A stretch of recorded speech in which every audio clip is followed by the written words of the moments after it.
Good morning and welcome to the Standing Committee's meeting for Wednesday, May 15th, 2024.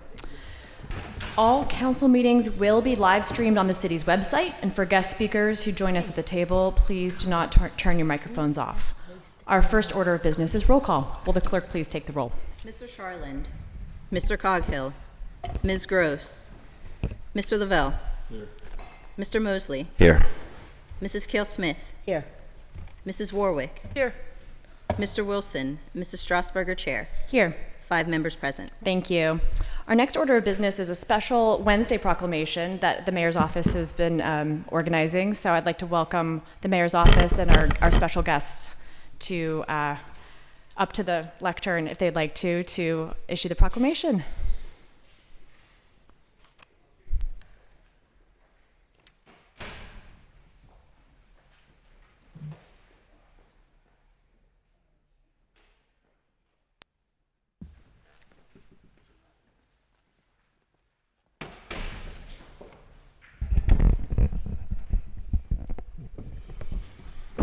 Thank you, Madam Chair. On behalf of Mayor Gainey, I'm here to read a proclamation also with Councilwoman Warwick celebrating the Alderdice, we'll start with the Alderdice girls basketball team for their win in the City League Championship game. Sorry? Oh yeah, please, would the girls team first come on up for this one.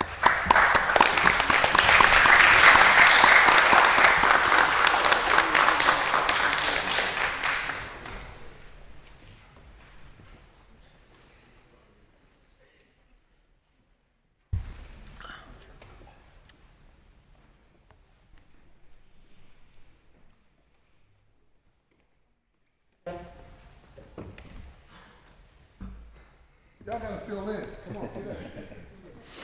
So, whereas the Pittsburgh Alderdice girls basketball team, a team full of perseverance, determination, and purpose, defeated the Pittsburgh Obama Academy girls team 62-39 in their first City League Girls Championship since 2000. And whereas the Pittsburgh Alderdice girls basketball team, a shining example of teamwork, dedication, and commitment to excellence, dedicated their true character despite a loss to Obama Academy in last year's championship game by bouncing back with dignity and respect, showcasing their unwavering spirit and determination to win the City League Championship this year. And whereas the Pittsburgh Alderdice girls basketball team, after a season of hard-fought battles, emerged victorious with a 14-9 record, culminating in their triumph as the City League girls basketball champions for the 2023-2024 season. This remarkable achievement is a testament to their resilience and determination as they overcame all odds to dethrone the two-time defending champion Pittsburgh Obama Academy in the championship game on February 17th.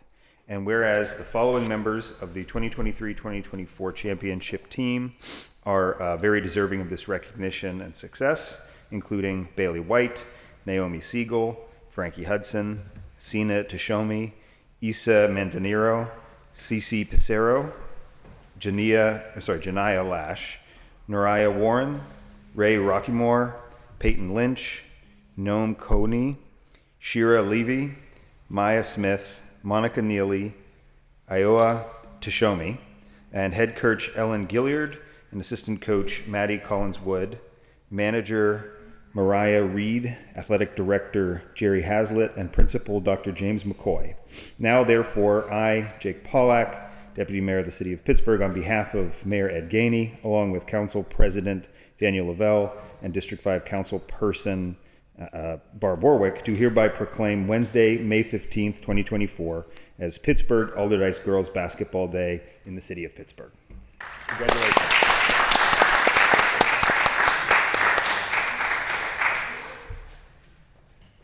62-39. That was a blowout. Congratulations, girls. So I just want to say, really, congratulations. I'm happy you're here. But more than just being a high school basketball team, I'm sure you know women's basketball is on the rise in a really, really inspiring and exciting way. And you all are role models, right, for the younger generations. I know we have girls basketball at McGee. We've got girls basketball at Greenfield School and Colfax and other areas. And so please, as you move on, I don't know what grade you all are in now, but as you either move on to college or move up in the grades, please talk about what you're doing, brag about what you're doing, let the littles know that basketball is a lot of fun and it's a great sport and that they should be playing too. Congratulations. Do any of you like to say a few words? Coach? I just want to thank everyone for allowing us the opportunity to be here. I want to thank the girls for their diligent and very hard work throughout the year and all their sacrifices that they've made for us to get to this point. Thanks to Dr. James McCoy and our statistician, Mr. Scott Mirandarino, for supporting us this whole school year, and as well as Coach Maddie Woods. Thank you so much.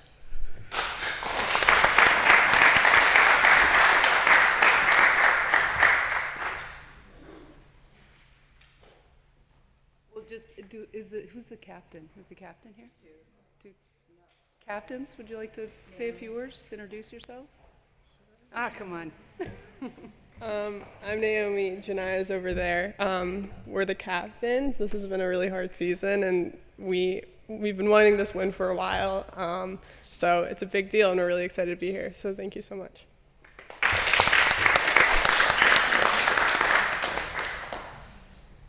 Great. Also, Naomi, our captain, is going to Princeton next week.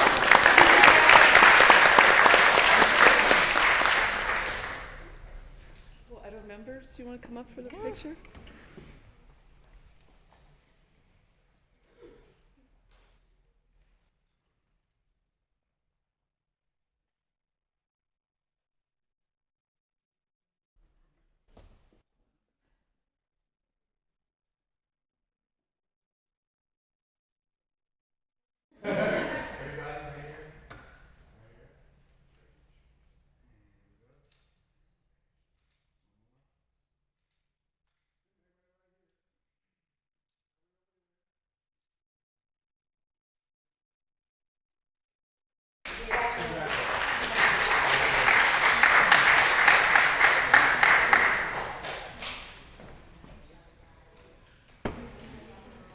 I don't think we made a motion.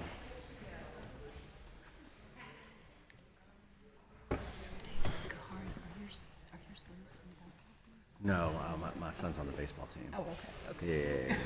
Yeah. Okay. Got you.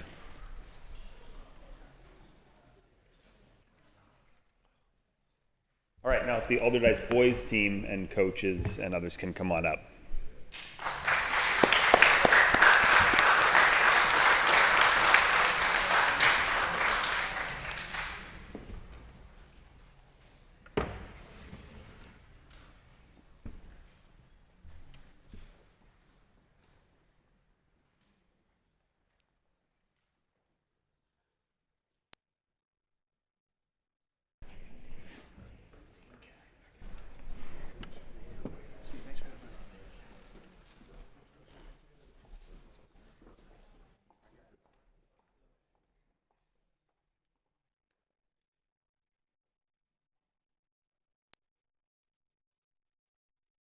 Whereas the Pittsburgh Alderdice boys basketball team, a beacon of perseverance, has once again proven their mettle by securing their third consecutive City League championship through a victory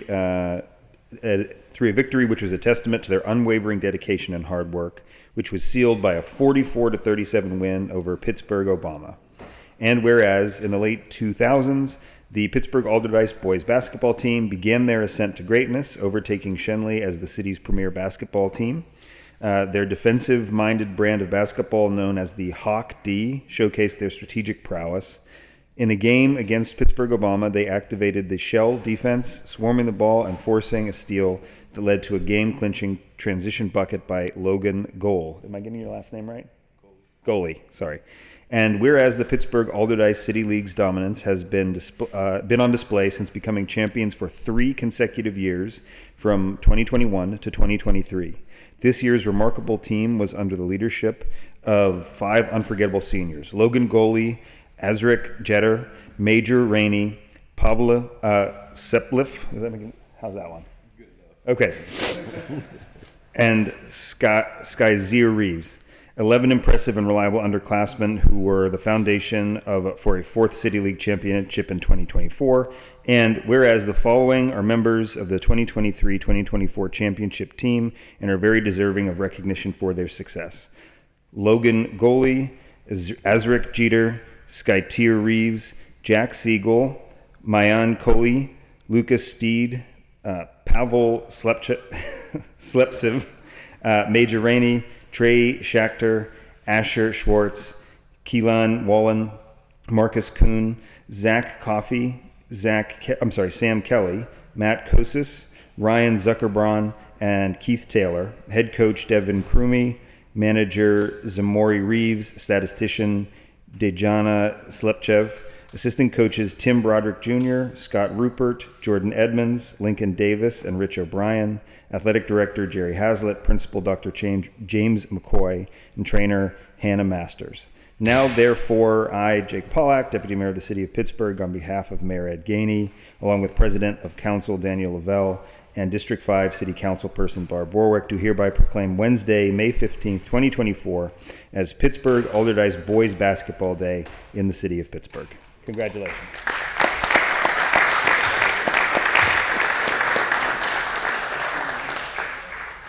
So congratulations. Tough year for Obama, it sounds like. So you guys are, sort of a dominating team. That's great. I hope that those of you that are graduating continue to play basketball in some form or another.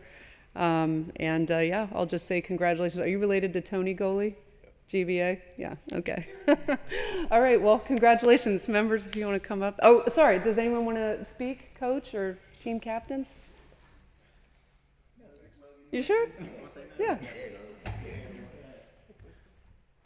I would like to say thank you to everyone who supported us this year, and thank you guys for all inviting us here to receive this award.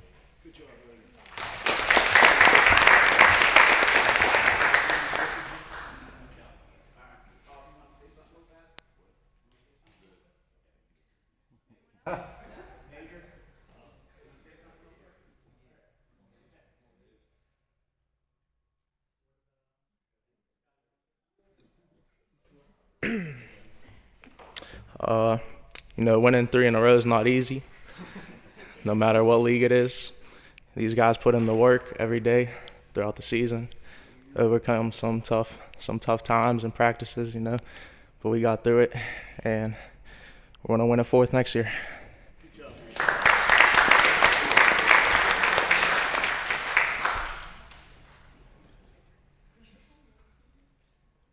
I'll just say thank you for both teams, and thank you for having us. This is a wonderful experience, and we really appreciate supporting the City League and Alderdice and all Pittsburgh Public Schools. So thank you.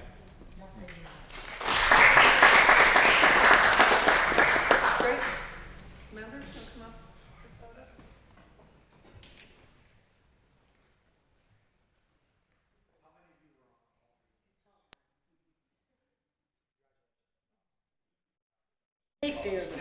want to come up? I can comfortably stand in front of you.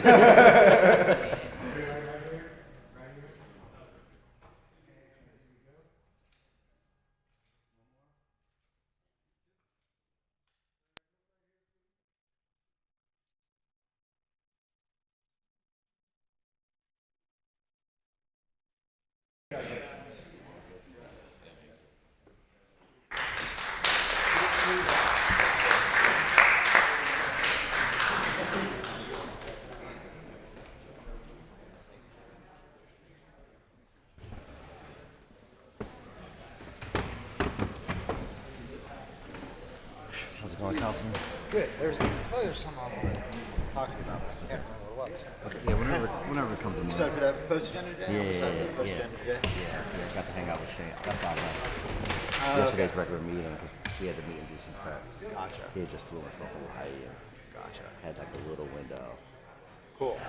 Well, I'm excited for that. All right. See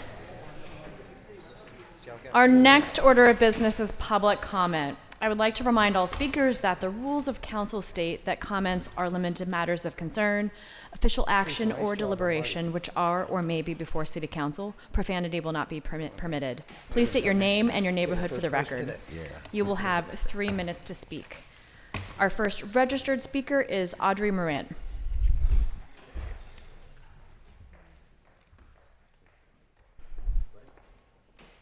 Audrey Morant. Move on to our next registered speaker, Ikahana Halmakina. Ikahana Halmakina. Not seeing Ikahana Halmakina. We will move on to comments from those in the audience wishing to speak. Are there any speakers wishing to come to the podium?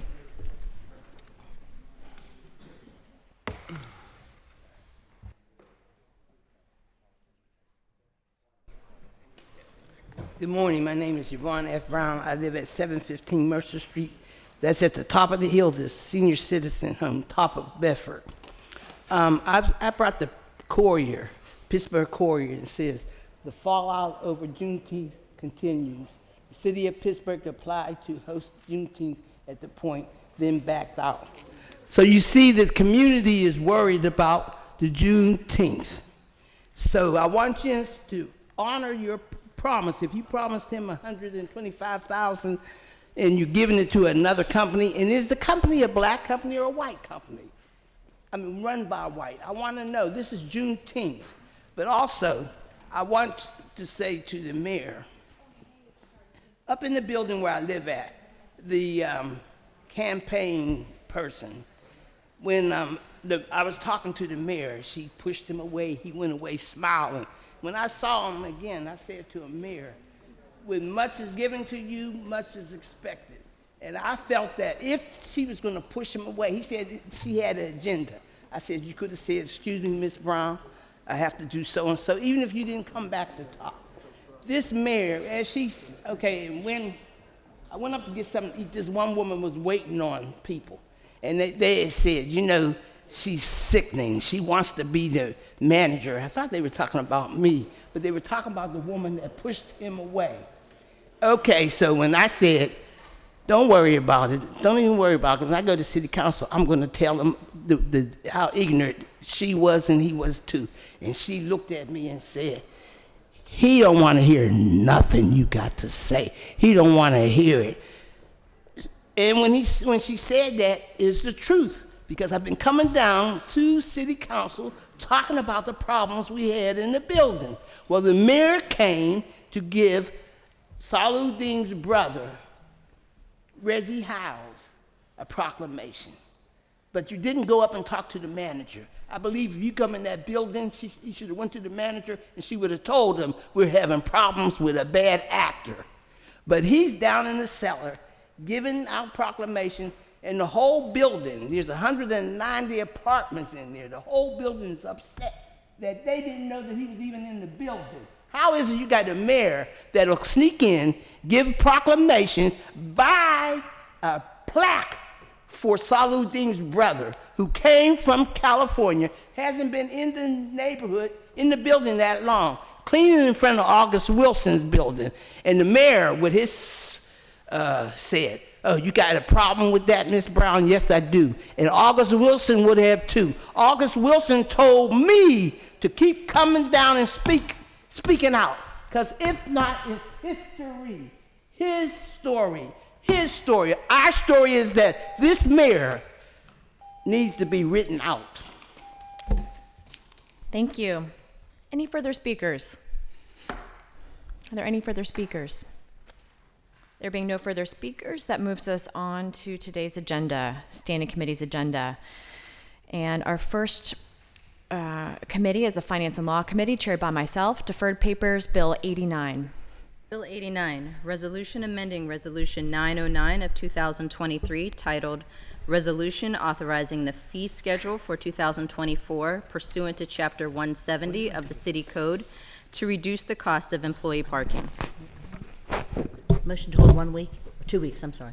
Motion to hold 2 weeks. Can I just explain to the public, we're working with the administration, but currently, no one's parking rates are going up in the city, no employees, so I'm not ready to push it as long as they're not being punished in some way, so. Do we have a second? Thank you. Any further discussion? Seeing none, all those in favor of a 2-week hold for Bill 89, please indicate by saying aye. Aye. Aye. Bill will be held 2 weeks. Moves us on to new papers, Bill 449. Bill 449, resolution authorizing the issuance of a warrant in favor of the Cincinnati Specialty Underwriters Insurance Company for legal services in connection with a litigation matter in the United States District Court for the Western District of Pennsylvania for an amount not to exceed $10,000 over 1 year. Was an Second. executive session? Motion to approve second. Was an Discussion? executive session held? Yes. Yes. Seeing none, all those in favor of Bill 449, please indicate by saying aye. Aye. Aye. Affirmative I'm going to abstain recommendation. because I haven't. One Had a abstention, chance. so noted. That moves us on to invoices. Do we have a motion on invoices? Motion to approve. Second. Discussion? Seeing none, all those in favor of invoices, please indicate by saying aye. Aye. Aye. Invoices are approved. That moves us on to interdepartmental transfers. Motion to approve. Second. Any discussion? Seeing none, all those in favor of interdepartmental transfer, please indicate by saying aye. Aye. Interdepartmental transfers are approved. That moves us on to P cards. With motion. With Second. discussion, second, Council President. Discussion or a motion to delete. Your mic's off. Sorry. Motion to delete line item under Parks and Recs, which is a payment to PayPal Princess JAF in the amount of $1,200. Second. Second, discussion on that motion. Just brief discussion. I just want to say this has been going on since August. I think council has a lot of checks and balances in place. We do ask our budget office to give us critical analysis of some of the things that come through. I think we'll tighten some of those things up. But I do want to say that this was missed by every level of government, not just city council. It was missed by every office, including the controller's office, since August. So until somebody tipped us off. So I know that we need to tighten up some of our processes, and I hope that we do that. I'm working with the controller and with the mayor's office. But I don't want to pretend that there's not we can't perceive anything, that every single thing that's going to happen. We try our best to make sure that we're, putting everything in place to be very mindful stewards of the public's dollars. But sometimes if people have a propensity to do something that's not right, or if there's a mistake, people are going to make mistakes. I really would like to get to the bottom of this to make sure that this is not the tip of an iceberg and that this is the end of everything. But I do want to say that I think we need to work together to figure out, what exactly, not just with this kind of incident, but any other future incidents that we may miss or may have missed. But before, in the past, I do want to point out that our current processes that we have in place did stop, I think it was last year, 2 P cards that we stopped until we got additional information, and then one that we actually deleted. So there are some things that we have in place, working with our budget office, with our solicitor, our council solicitor, and the previous controller, now the current controller, and the administration, to make sure that we're trying to check everything and catch everything that we should. And so sometimes those things do work, and I do want to say that. That doesn't mean that we can't do better and shouldn't be doing better. And I hope that we find that this is the only thing like this. Thank you. Thank you. Councilmember Warwick. Yeah, so I just wanted to just sort of clarify for the public, and anyone, of course, correct me if I'm wrong, sort of what exactly happened and why we're discussing this. So,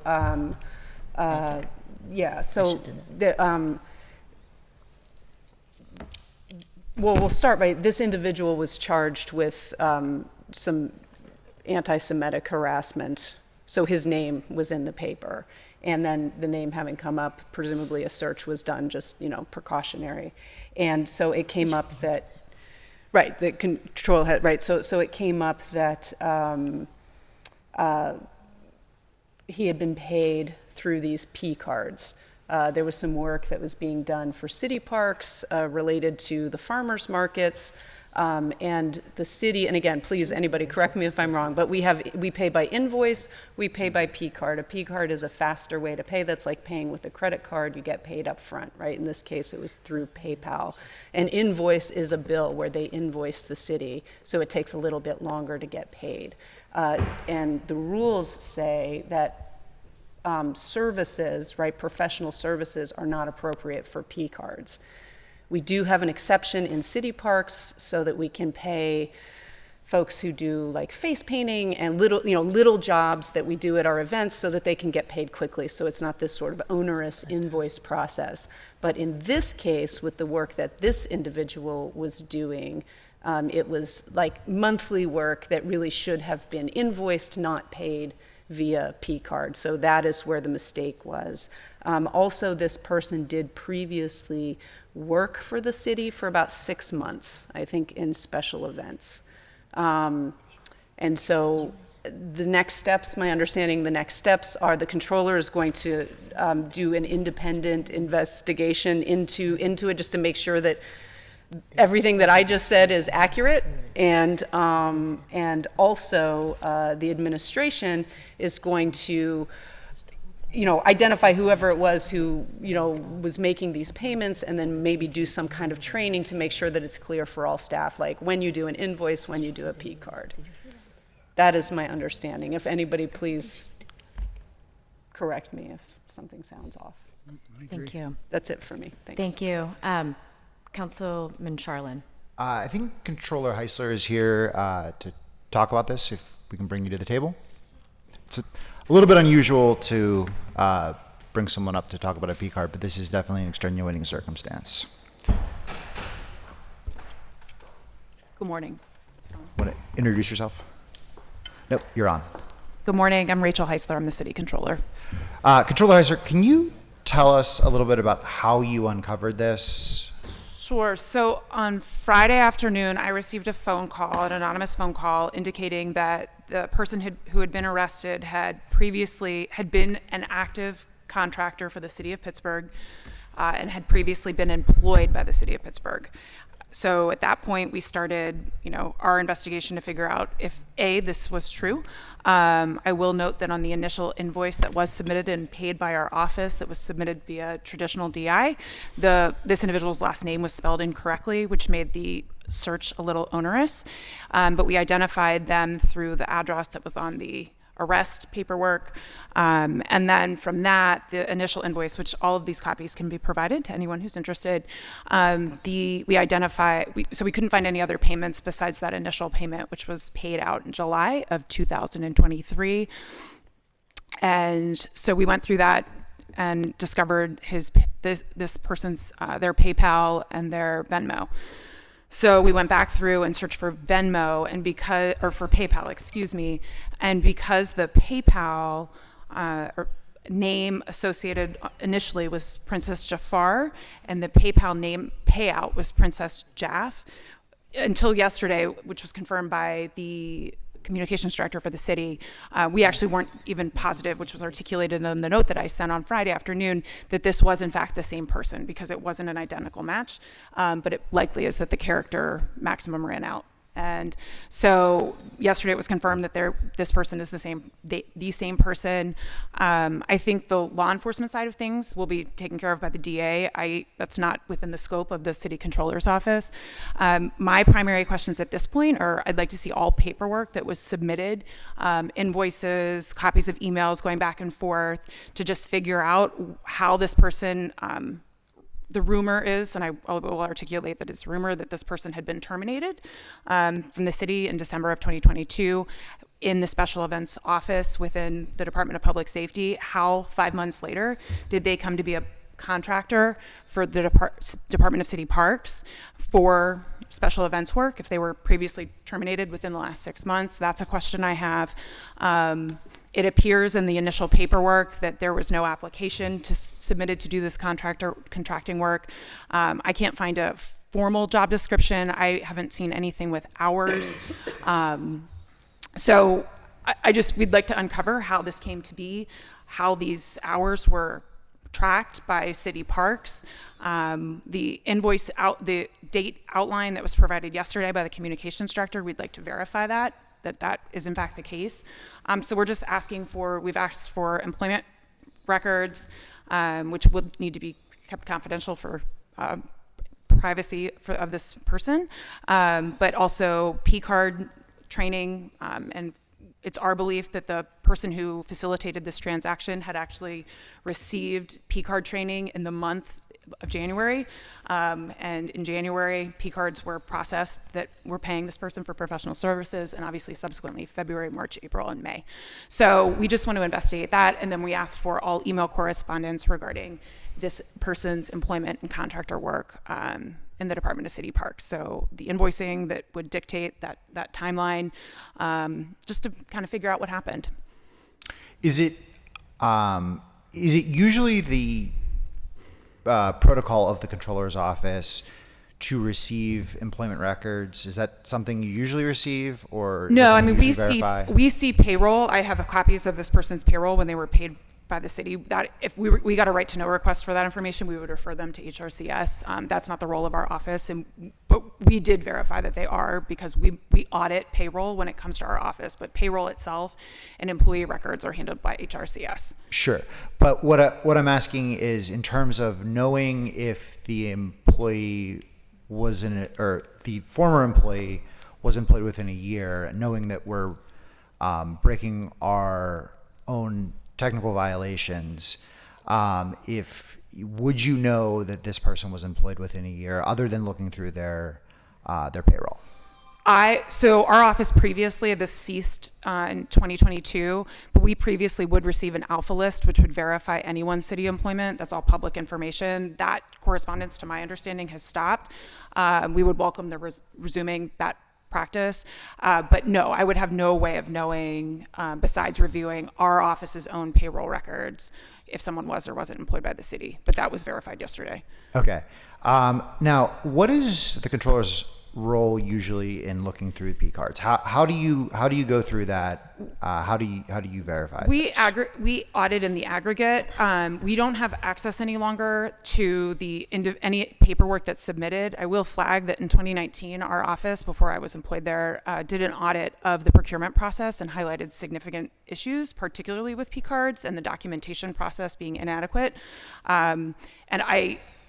What I think we would like to see is some more formal level of documentation, and our office having access to that. Our accounts payable staff, we've had 2 retirements in the last year, so what I imagine occurred is that the person who had that access retired a year and a half ago, the person who replaced them subsequently retired. So I'm guessing that was not intentional, but we would like access, and we have since sought it from OMB and the Office of Procurement. So, in your opinion, is it unusual for us to be paying a recurring consulting fee to someone through a P card, where we could be paying them through an invoice, we could be paying them in any of the ways that we have much more, more robust safeguards? Is it unusual to pay someone through this process that we would use, that we have P cards so that a public works employee can buy lumber, buy nails, and the process now is expanded that we're now paying, essentially what equivalents to a salary through that. So I think P cards are essential. They allow the city to do business with small businesses and to buy lunches and sandwiches. I would hate to see that discontinue or be curtailed. We processed, I want to say, let me look up the number. We processed, in 2023, P-card transaction total was $3,169, $2.2 million. 211 of those transactions were on PayPal, which represents 6.5% or $144,000. My initial recommendation, and we are working on a formal set of what will be our formal recommendations that this body can do to make changes. But I would suggest curtailing or eliminating entirely PayPal transactions. Yes. Yeah, and I understand that if the balloon guy only takes PayPal, that might be the way that we pay the balloon guy. But what I don't understand is, why we would have a situation where we have an impromptu balloon party. So our office, we submit invoices for things that we would purchase all the time. And we'll receive the reimbursement usually in about 3 weeks or so. If we buy coffee for an event, or, I think I've got a couple invoices here for transportation, things like that. What I don't understand is why we can't use an invoice to pay some of these small vendors, where a P card would be in an emergency. Let's say the communications team needs to run to Best Buy and grab a new monitor or something like that might happen. What kind of emergency would require an invoice that would be a recurring consulting fee? That's up to the discretion of this body, but what I would say is it was noted in the initial paperwork that was submitted that this intended to be a recurring cost, and then it stopped. By our measure, this person did not receive another payment that went through the city's accounting through JDE towards this person's name, right? Yeah. So they knew that this was going to be recurring. I would love to see the correspondence that determined why this went from a check to PayPal. Small vendors do pay transaction fees on PayPal. There is a cost to using PayPal. There is no cost besides the wait, there is a wait to receiving a check. So the other thing, I don't, and I'll just flag this, any check or any invoice that is approved by this body and arrives in our office is processed within 5 days, unless there's an inspection that needs to occur that sends our inspectors out to look at durable equipment or construction materials. The delay doesn't come from our office. So if there's a delay in processing, I would encourage each department to figure out what their internal process is to make sure that if an employee spent $150 of their own money on coffee, that they're not waiting 3 weeks to receive that reimbursement. Sure. Yeah, that makes complete sense to me. And, I think the invoice, in my mind, invoices have more control, and we know why and what, and my office is filling out invoices for little things here and there. And an invoice allows in 5 years the public to know what the money was spent on. In 2 years, will we know what Princess Jaffa was? I mean, it makes it really hard to connect the dots retroactively. So again, I want to reiterate that we're really hopeful that the administration will comply with our requests for information, and we can present you guys what we found and hopefully figure out a path forward to avoid instances like this. Do you have a list of who all has P cards at this point? Our office does. I mean, I don't have it on me. Your office does? Yeah, okay. We can access that.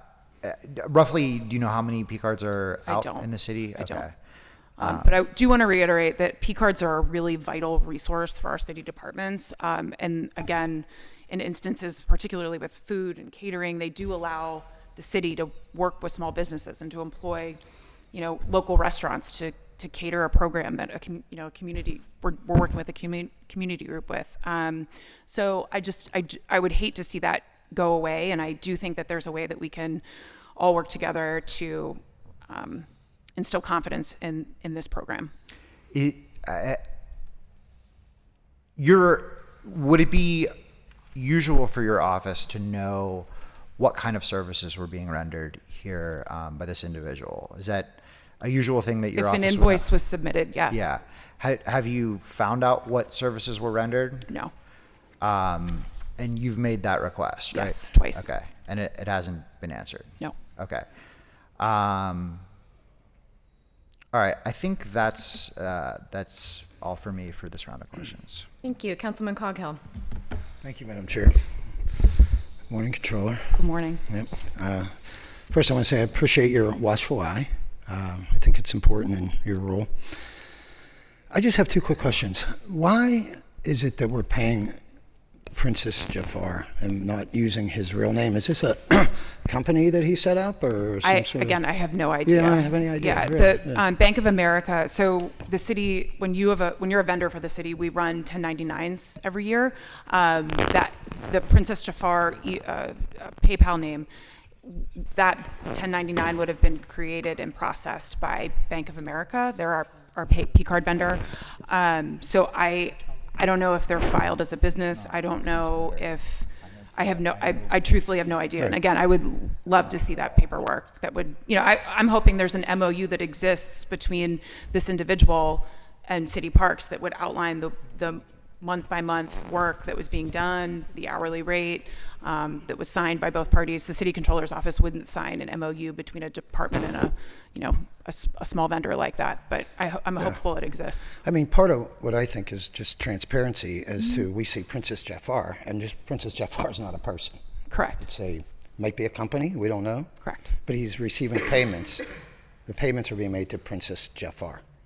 They are being made to an account within PayPal that is Princess Jafar, yes. Right. So when he deposits that check, it's under Princess Jafar. I can't comment on what their banking information is, but I can tell you that it is not. Individuals and businesses are treated differently, in our tax code, right? And I don't know how they're being paid and what was filed. I don't have access to that information. Yeah. I didn't really, I guess, expect you to know that, but it just seems funny and odd that, Yeah. Unless it's a company name, and that's a different story. Again, I understand that, but I'm hoping there's if you documentation. just use any alias at any time, it just seems kind of weird. Okay, do we know how much we paid this individual over the past year? Is it a year? On PayPal, we submitted, since August 2nd, we paid $18,460, and then the one loan check payment that came through our office was $1,320. Okay, so the 18,000 was broken into how many separate payments? Do you have that? Monthly, I think. Yeah, monthly. All right. So it's essentially like a salary is the way we were handling it. So $18,000 over. There was in an email in the initial correspondence, there was an hourly rate that was negotiated. Again, I haven't seen any signed paperwork or an MOU that was that agreed upon rate. Mm-hmm. And you said you don't receive invoices typically, is that right? No. In the past we did? P-cards, we had access to them previously, yes. Right. So Because that will state what services so we he have provided, access, right? we would then have access to what was submitted, not necessarily all invoices, and all P-card transactions don't have accompanying paperwork.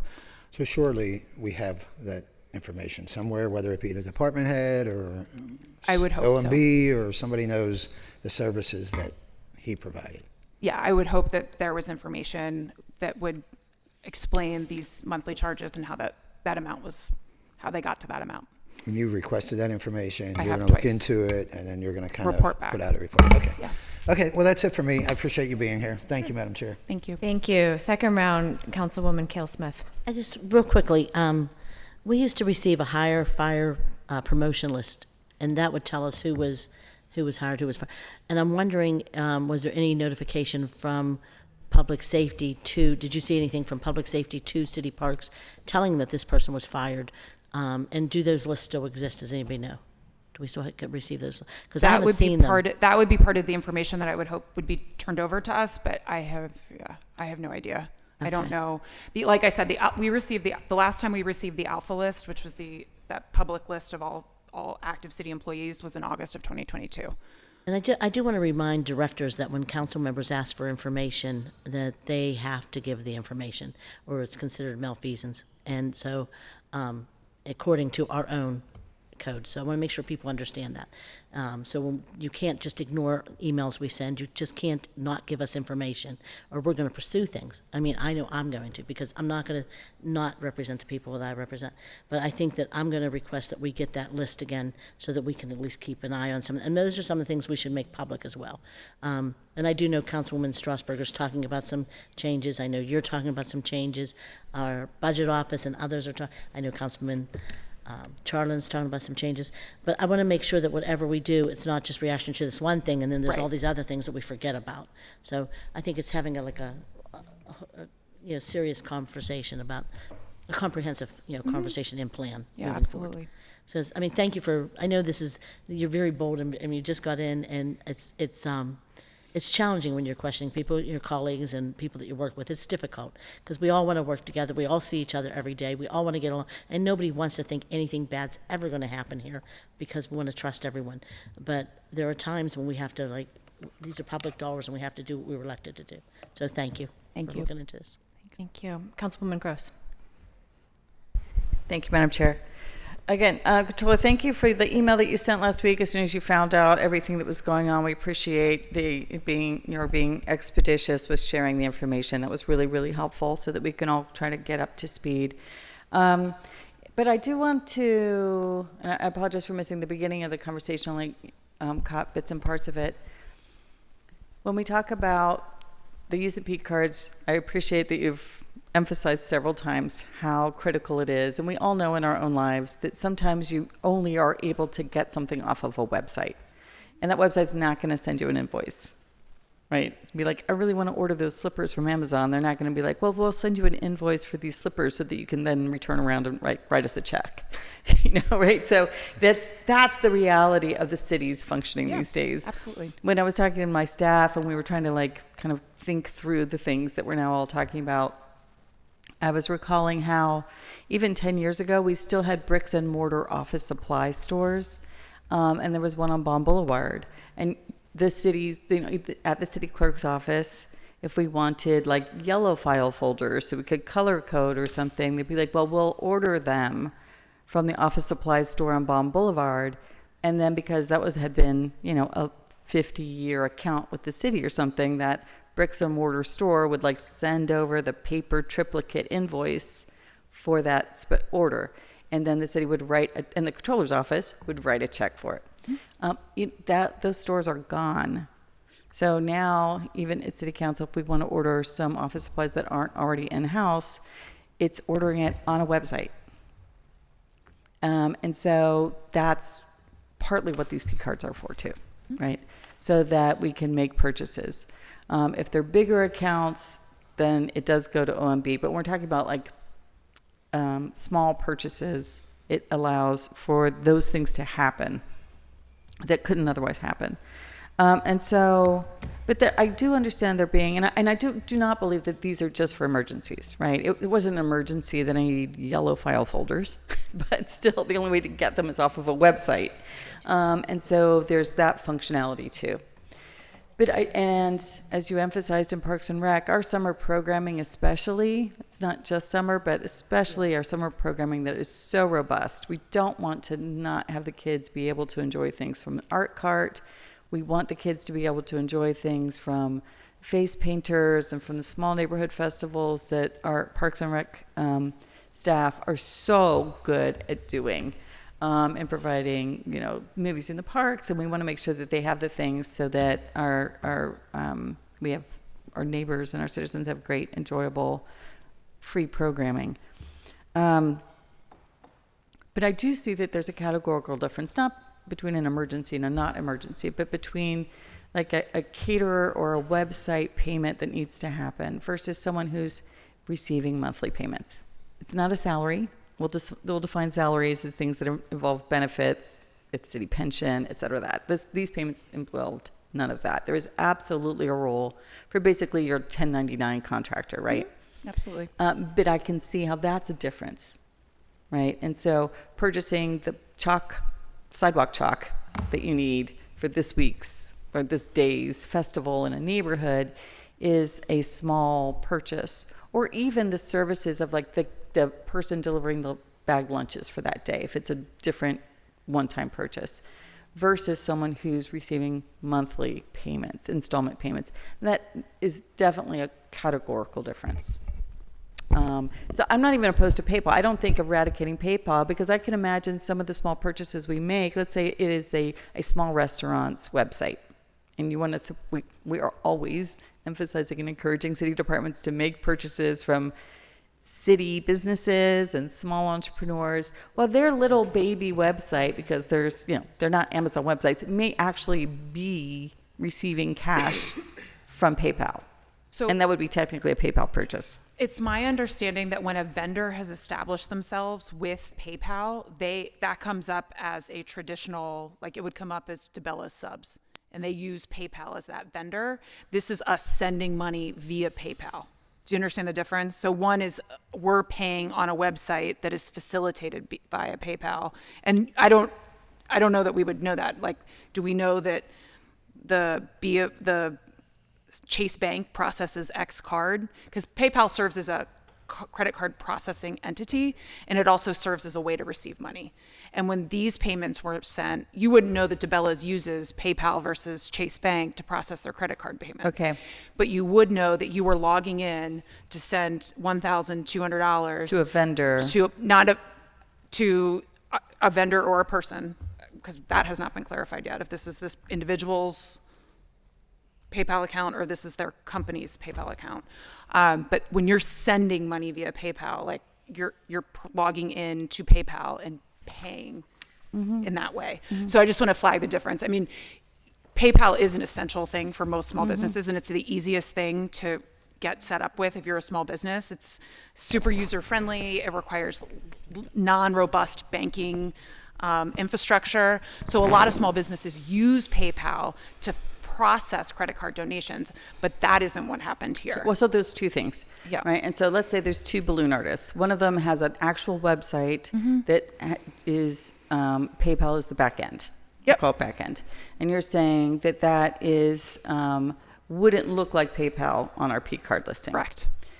But then there's another balloon artist. They're both balloon artists, and we're using both of them for the neighborhood festivals or whatever, who is like, well, I haven't set up a website. And I just have like this, like, I'm just a LLC and I just have this PayPal account and all my customers just pay me on that. You're saying we should have a policy where we should not do that. That, at this point, that would be my recommendation. Okay. That doesn't solve the problem. And I think that maybe, so we're talking about two changes. The second change would be like, you can't be a 1099 contractor. And whether it's your website or whether it's your PayPal, be paid repeatedly by P card, right? And so there's both like a kind of amount of money and then a recurring, basically a different relationship than the balloon artist, either balloon artist, the one with the website or the one with the individual PayPal account, who's like, well, you're not actually a 1099 contractor. We're going to call you sometimes, and if you're available, we'll use you for that Beachview Street Festival or Bloomfield, art in the park. So I do think that those two things are categorically different. So the PayPal website versus individual PayPal is categorically different, but also the person who's clearly under contract for a long-term project, not an employee by any way means. Yep. We definitely also need those people. We've used them Absolutely. at City Council. We've had City Council use contractors. Our the office clerk's uses office uses contractors. contractors, but those also should just basically not be P card at all. Yes. Those are the kinds of things that can work by invoice. Okay, thank you. Just wanted to clarify that. Also, I know we have our our director of OMB in the audience. Director Pollock, would you like to come up as well? I just wanted to kind of make sure that from their side, and not just the controller side, but from their side, kind of like what we're just talking about is a functionality with the department. So, Director, if you want to introduce yourself, Thank of you, course. Councilwoman. Jake Pollack, Deputy Mayor of the City of Pittsburgh and Director of the Office of Management and Budget. Thank you, Director. So just the kinds of categories of things we were just talking about. Would you like to kind of react to that? Sure. Many of the points you made, Councilwoman, are correct. There are numerous instances in which the city presently pays small vendors. We'll just continue using the example of the balloon artist or a face painter for their services at a community event. And because of the way they've set up their business, they receive those payments via PayPal. So the way that normally looks is they may or may not have a website, they may or may not have an LLC. Some of them receive that payment as an individual. They would provide us with a PayPal link, and the credit card information for the P card would be entered there to process payment. You don't need an account to do that. So it's functionally the same as using the card by swiping it or putting it into Amazon.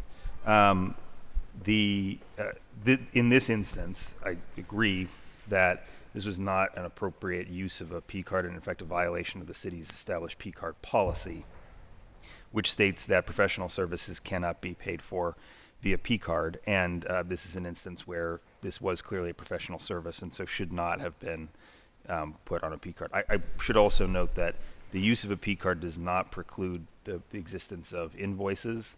The types of vendors that I've mentioned do invoice us for payments that are then processed via P card. The controller mentioned some of the documentation our office has requested. We've been pulling that together. There are monthly invoices from Mario Ashkar for the services that were provided. Those invoices, if the payment is done via P card, are kept at the departmental level. Similar to council, to the controller's office, OMB only receives records of P card purchases after the fact. And the invoices or receipts are kept by the departments. So we have had to gather that information in order to respond to the request, but there are both invoices that preceded and receipts that followed those charges. And that doesn't change the fact that this was not a proper use of a P card because of the service that was being provided, but that documentation does exist. And it does exist in these in essentially any instance where we would do this, because again, in order to process a payment to a balloon artist or face painter, we would also need an invoice outlining the costs in order to know what to pay.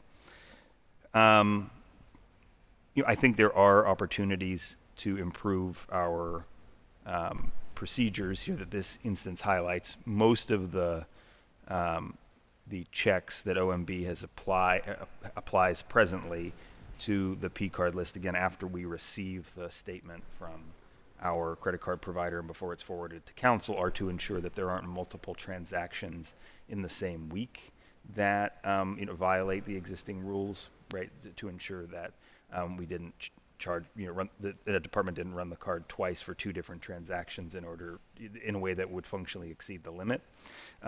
We have in the past identified instances where that was the case and taken corrective action. Occasionally those have slipped past us and come to council. Councilperson Cal Smith has mentioned there a number of times in the past year or so where that's occurred, and we've corrected it. Oftentimes, in fact, we've been able to identify later that those were two distinct transactions, but with the same vendor, and so it looked at first like a violation, but further documentation provided by the department clarified that. So our process is focused mostly about that.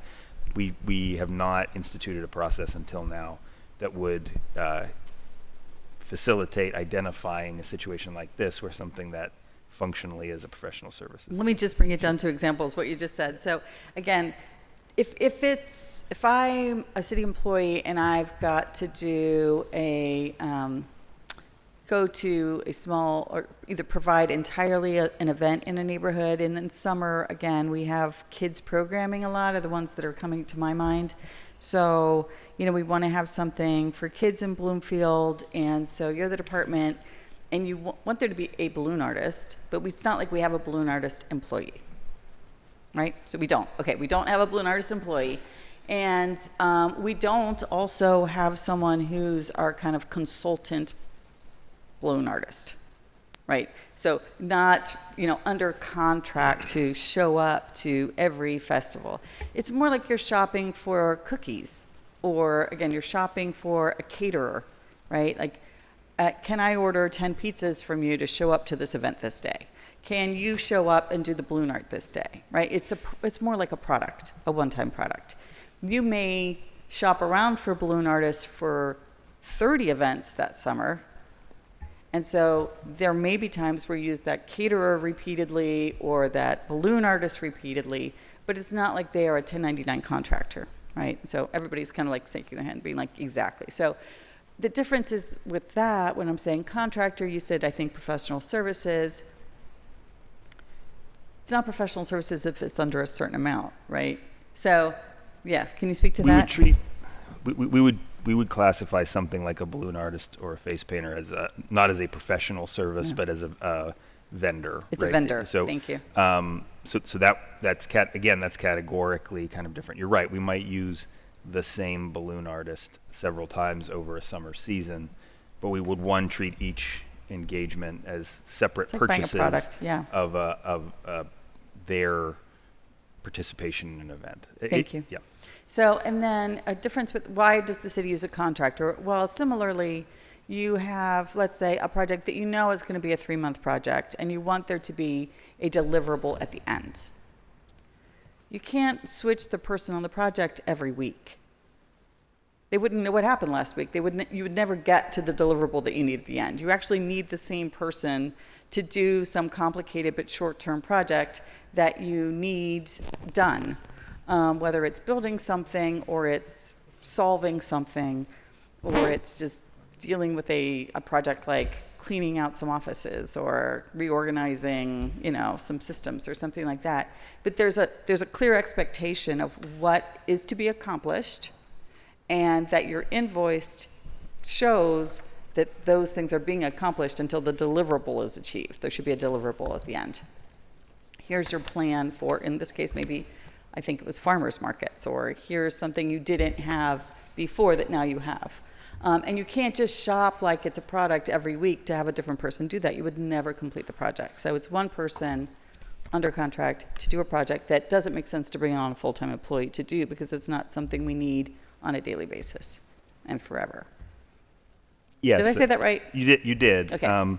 So the services provided in this case were not sufficient hourly requirements to warrant a full-time city employee, and there wasn't adequate. The Parks Department didn't have budget to make a hire, so they determined that they would contract with someone on a part-time basis to provide some coordination services at farmers markets. Work with the vendors to improve both the vendor and customer experience by attending the markets, and making recommendations to the department, small amount of time per week. Again, there's nothing inappropriate about the city engaging someone for that purpose. But in this case, the method of payment, again, the individual invoiced for the hours that they spent doing that work. Payment was made, a receipt was produced. All of that is appropriate, but the method of payment via PayPal was not. It is a violation of the P card policy. I can understand why perhaps that was more likely to occur in Parks and Rec than in another department, because they do have so many of the vendor category of transactions that we talked about processed there, which does not, no other department, not none, but for example, I know there are some council events that might do this, but no other administrative department is hiring someone like a face painter or a guitarist or something like that in the same way. So due to the fact that there are instances where they make payments in that way, I can somewhat understand why the mistake was made, but it was a violation of policy, no doubt, and that needs to be corrected. Thank you. I think I understand things a lot more clearly. I really appreciate you talking about the details. That's all I have, Madam Chair. Thank you. Councilman Wilson. Thank you, Madam Chair.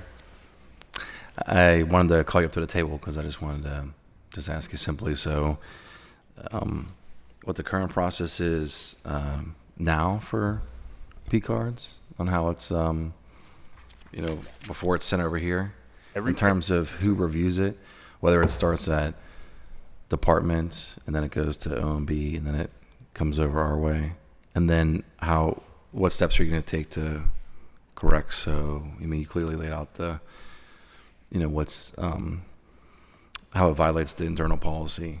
So what is going to change? So every transaction, everyone who holds a P card has someone that they need to seek approval from for that transaction.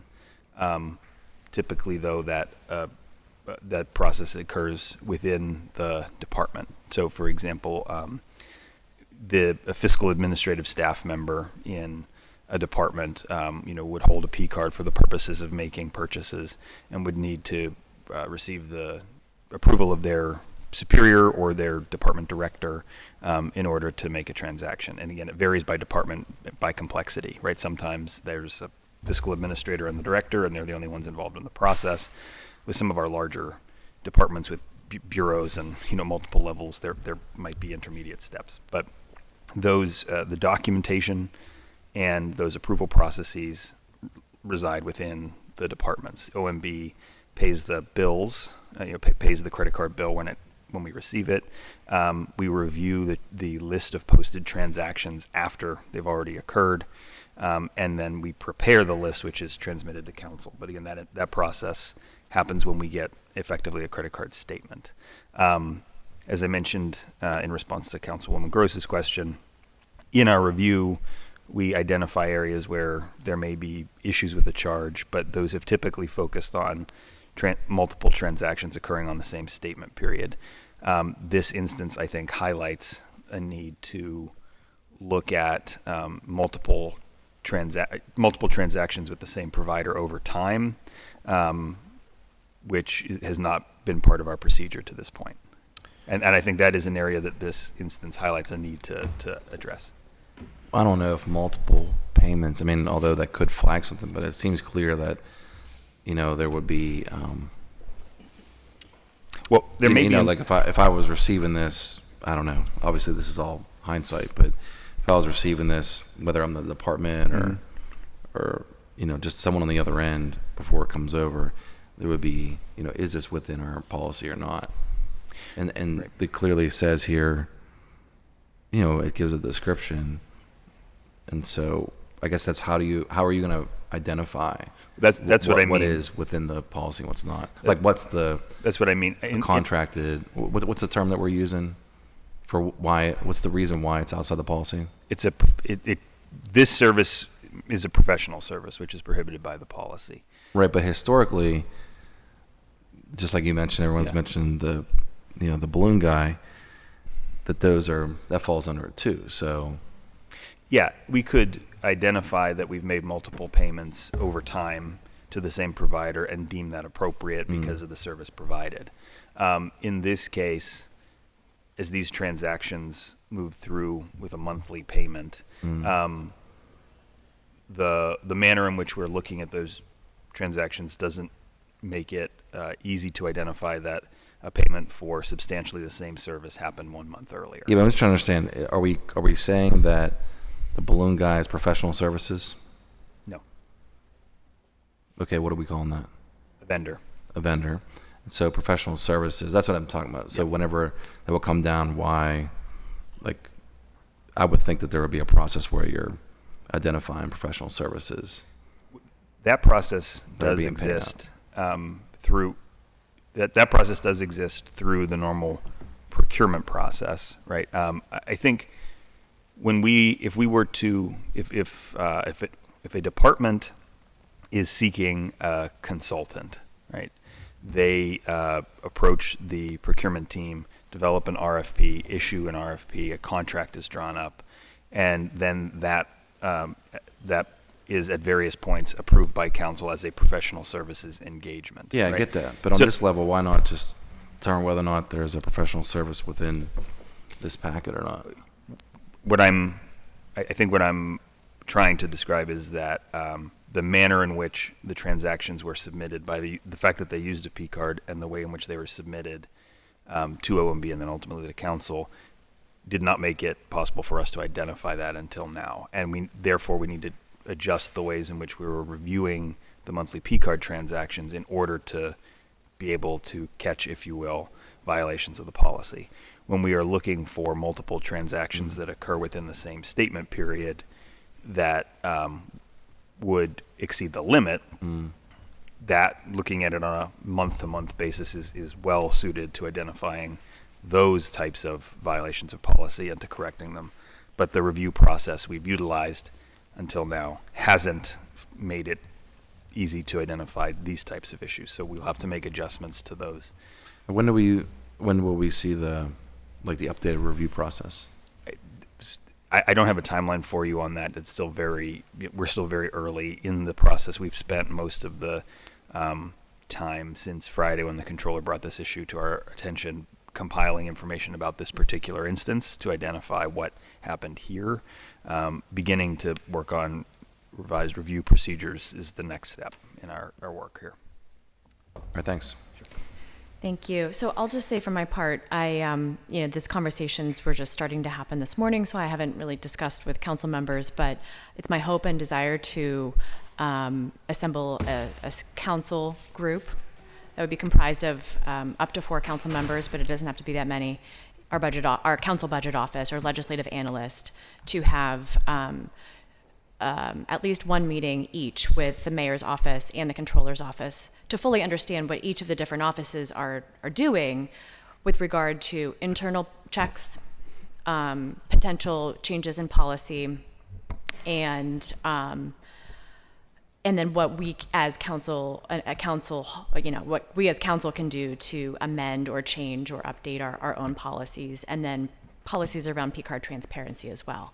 If anything needs to be codified, this is ours is the body that needs to submit that. So I think we have a huge role to play in at least understanding what the other branches of government are intending to do. And I look forward to saying more publicly and having a bigger discussion. This was a great discussion today, but also to say what the final result of all of this is after that. So rather than each body of government or each branch of government working in a silo, we'll have conversations and come up with a good solution. So after this meeting, I'm happy to talk with or take volunteers for anyone who would like to serve on that as well. Yeah, so I think, I don't know who raised their hand first, second round, Councilperson Warwick, and then third round, Councilwoman Gross. I just wanted, so aside from the P-card issue, just to briefly, just to clarify, so as far as when these, not with regards to the employment, which I know was quite a while ago, but with regard to just doing business with this person as a contractor or whatever, am I correct in my understanding that as soon as these allegations came up in the news, we stopped working with this person? The day that the police identified Mario Ashkar as their, I guess, primary suspect is the best word, they released a photograph of him and asked the public for assistance in identifying and finding that individual. We see when it became clear, I guess I should say, who their primary suspect for this was. All work stopped under this arrangement. The final invoice, which is what is before council presently, is for work ending on April 23rd, which is the day that was determined. Okay, great. So, in other words, it's before you now because it's a lagging process based on the statement dates. But it's correct that no work was performed by Mario Ashkar for the city beyond April 23rd, which was the date he was identified. The date he was identified. Okay, and I don't actually remember the date of the incident itself on the north side. At any rate, but I'm glad to hear. So I will say, normally, with our judicial process, like if somebody were to do somebody who worked with the city were to do something, whatever, maybe got a DUI or something like that in their personal life, and that, I would feel a little uncomfortable with the city kind of investigating them based on a charge that was, but in this particular case, and given the nature of this incident, I am glad that the city sort of took the precautionary measure. I think that's good, and also that Controller Heitzler took the step to look into this person and figure out, exactly. And ultimately, right, this ended up showing, something in our process that we need to remedy, and so at the end of the day, this is all for the good of everyone, I think. To your first point, it's about because of the nature of the engagement, which is the assignment of hours, right? We can stop assigning someone work to do, and then as a result, they don't invoice us for anything. If it were an employee, right, then an employee who was charged with a crime, would continue to receive a salary until the process was adjudicated in a way that led to termination. So yes, you're correct. It's not our job or our position to judge someone's behavior prior to the court process rolling out. But in this case, we can simply say we're not going to, continue to engage you for services. So yeah, it's a different category. Thanks. Thank you. Apologies before I misspoke. We are on third round. We continue on third round. Councilwoman Gross. Okay, it's my second term, but we're on third round. Correct. Correct. Okay. Again, I'm just thanking everyone for, again, bringing it to our attention and helping us and the public understand these multiple different kinds of city processes and clarifying all the vocabulary and the terms. But Controller, let me ask you again, because you emailed us Friday. You said you got an anonymous phone call Friday afternoon. 2 o'clock, yeah. 2 o'clock. And so did the person just ask to remain anonymous? I don't know that I'll provide any other than saying that they didn't want to be named or cited. Yeah. But you spoke with them Yes, yourself. they called me on my cell phone. So you got to ask kind of like all of the details and all that kind of stuff. I got it. Yeah. So, all right. I appreciate that too. Thank you. Councilman Charlin. Yes. So, I think we've talked a little bit about the P card talked a lot about the P card process. I'm not comfortable with the current policies that we have in place. I think it is interesting. I'm not sure exactly the adjective I'm looking for to describe this, but because the controller was made aware of this individual because of the vile acts that they allegedly committed, we are now understanding what's wrong with our process here. So I am not comfortable with the current process as is. I will not be voting for any P cards moving forward. We don't know who else on this list, maybe also abusing the system, but just hasn't come to our attention because of they haven't been in the news there. So until we identify robust safeguards around this process, I will be not voting for any P cards here, and I encourage other council members to join me with that as well.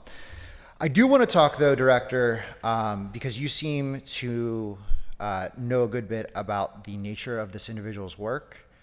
I find it interesting that they were fired from city employment and then we hired them as a contractor afterwards. Can you speak to how or why that happened? I can't, both because those are confidential personnel records and because I don't know the full extent of them.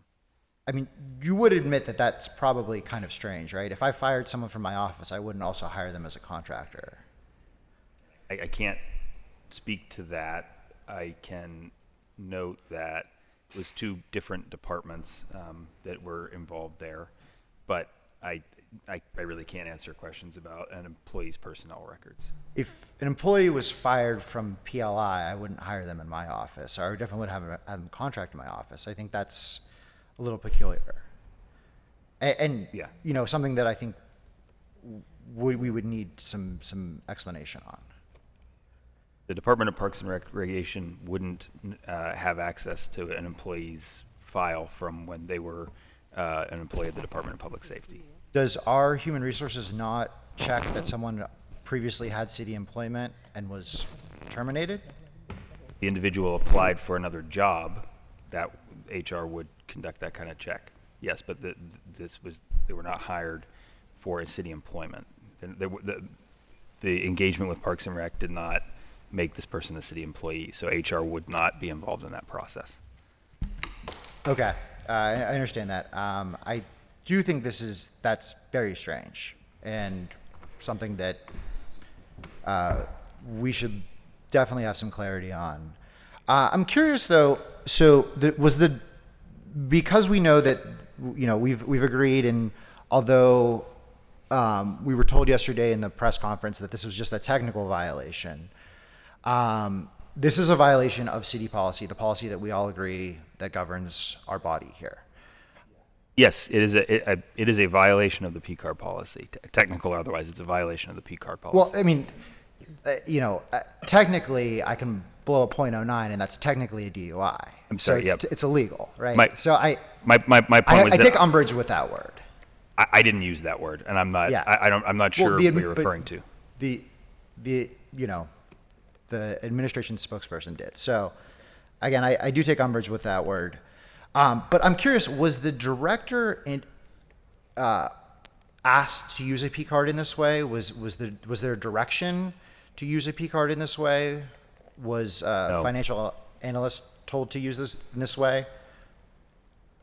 The decision to engage Mario Ashkar for these services was made within the Department of Parks and Recreation. No one outside of the department instructed anyone to instructed the department to do this. So it was exclusively a decision of the Department of Parks and Rec to continue to engage with Mario Ashkar? Yes. Okay. Are any other employees in Parks and Rec paid to do this nature of consulting, or this nature of consulting for farmers markets? Do we know of anyone else that does this work? Do we know the nature of the work that Mario Ashkar was performing? Again, I think that we're continuing to pursue additional documentation around this, but I know generally that the work that Mario Ashkar was performing involved attending farmers markets, working with the sellers and customers to improve the experience, coordinating some of the ancillary services that happen there, like the types of vendors that we've been discussing as more appropriate uses of this contracting method, right? To have those things there to improve the overall experience. That was the role. Okay. And do we contract anyone else to do that work, or is it just him? Is he? Don't contract anyone else to do that work. Okay. I'm curious also with the rate that we're paying him. Do you know? So we're paying him. We've paid him almost $20,000. Do you know what his hourly rate is? You said that we stopped his hourly rate when we found out about the crime that he committed. That's in the invoices. I believe it was about 15 hours a week that were assigned. So that would put it at around $25 an hour, I believe. But I'd have to double check that. Okay, thank you. And then Controller Heisler, there's obviously a lot of things that are still outstanding on this that I think we as a body want to know, but I know you want to know as you conduct a more wholesome audit of this process. Can you tell us what information you still don't have? What is outstanding?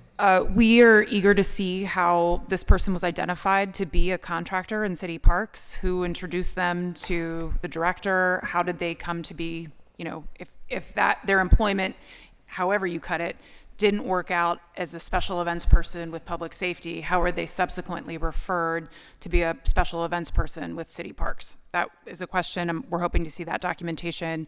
I would like to see the documentation requesting the pivot from hard checks to PayPal. And we'd like to see the time-stamped documentation to make sure it aligns with the the schedule that was provided yesterday by the communications director regarding the notification to stop work on the April 23rd. So that's what we're all outstanding. And of course, the invoices and other factual things associated with these payments. And you have requested those from the administration, correct? Yes. Okay, and you have not received them? Correct. Okay, thank you. We're in the process of compiling them. All right, that concludes me, so thank you. Thank you. So, any further discussion? Seeing none, as a reminder, we are on the motion to amend the P cards to strike the line that reads Parks and Rec, PayPal, Princess Jeff. And we've had a second in discussion. All those in favor of amending the P cards, please indicate by saying aye. Aye. Okay, no, thank you. That moves us on to, motion passes. Moves us on to approval of P cards. All those of amended approval of amended version of P cards, please indicate by saying aye. Aye. No. No. 2 noes. Motion sorry. I should have done this before we just voted on it, but I just wanted to clarify. So it's maybe a point of order. Madam Clerk, can we be, are we adding this to Legistar for the public? Yes. Okay, just wanted to make sure that for the public's record, you can go to Legistar and pull up this as an attachment to today's meeting, or is it because it's not an item number? It would be an attachment on the agenda. Okay, so you have to go to Legistar, look up the whole agenda for this meeting date, and then you would be able to see these P cards, because there have been some questions about that, and they'll be able to see the things like Dunkin' Donuts and Amazon Marketplace and things like that. Appreciate it. Thank you. So I see the motion passes 2 noes, correct? P cards are approved. Thank you. Thank you for the fulsome discussion today. That moves us on to Public Safety and Wellness Committee chaired by Councilman Coghill. Bill 438, resolution authorizing the mayor and the director of public safety to enter into an agreement or agreements with the Pennsylvania Commission on Crime and Delinquency for the purpose of receiving and spending grant funds in the amount of $315,000 to support police recruitment efforts. Motion to approve. Second. Discussion? Please. I'd like to call Director Schmidt. I saw just walked in, and a few folks would come up. Perfect timing. Sorry, I didn't let you settle in, but, you know. Nailed the timing there.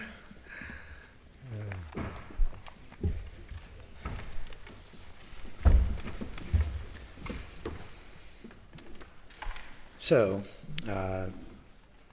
this is money to be used for recruiting purposes. Yes. Yes. And how exactly are we using that? I mean, what is the plan to use it? In what manner? I'll let Commander Palermo here explain the whole strategy around this and the plan behind these dollars. Sure. The overarching goal is to professionalize our recruitment efforts. So kind of a multi-pronged approach to use the money towards improving our recruitment vehicles, to improve visibility, marketing. A large portion will be used for training, to train our new recruitment team in actual strategy and professionalizing how we go about recruiting, retaining those applicants, maximizing the amount that go through the process and ultimately end up in the training academy and graduate. Additionally, advertising, promotional recruiting videos. So pretty much from top to bottom, not having a ad hoc approach to recruiting and having a dedicated strategy and the resources to support that. Thank you, Commander. I will tell you, I visited the firing range and I got to see the new recruits in action, right? They were doing the firing instruction drills. And I was really impressed. I mean, you know, they are all seem like really great recruits. They're from all over the place. Not a one of them resided in the city of Pittsburgh, and I know, you know, with residency, they don't need to. I would love to see our recruiting efforts focused on city of Pittsburgh folks, you know, as to, and doesn't mean that they're going to retain and live in the city, but, you know, I believe the recruiting process is so important in this because we see it across the country. We know that recruitment is down no matter if you're in Bethel Park or city of Pittsburgh or wherever. And we know our numbers are getting dangerously low, I feel. And that's a broader conversation. But I was really impressed with the recruitment class that I saw. There was only, I think, 15 of them. I got to speak with them, you know, we got to watch them in action. And it takes a lot to get to that process. I mean, you know, just to, and that's probably the final phase before we actually put them out on the street. But yeah, I see how hard it is. I just got a kind of a feel for, you know, how difficult it is to get them to that stage and then to get them through that training. And Caitlin was wonderful out there. She, you know, I think they did a really good job. Let me ask you this. How have we recruited in the past? Like, you know, I always say it's almost like, you know, remember World War II, Uncle Sam, we want you type of thing. You know, we really have to be aggressive in recruiting the right people or people to attend our classes or our training sessions. So have we made have we done it by TV? Have we done it by letters? Have we done it by infiltrating communities? And you know, I mean, what I'm trying to ask you is, how are we going to use these dollars to recruit, other than just postings saying, you know, we're hiring? Yeah, I mean, I think it's, in my time here, it's been a very informal, mostly HR-driven process, where HR will find some things to go to. They'll ask an officer or two to go with them.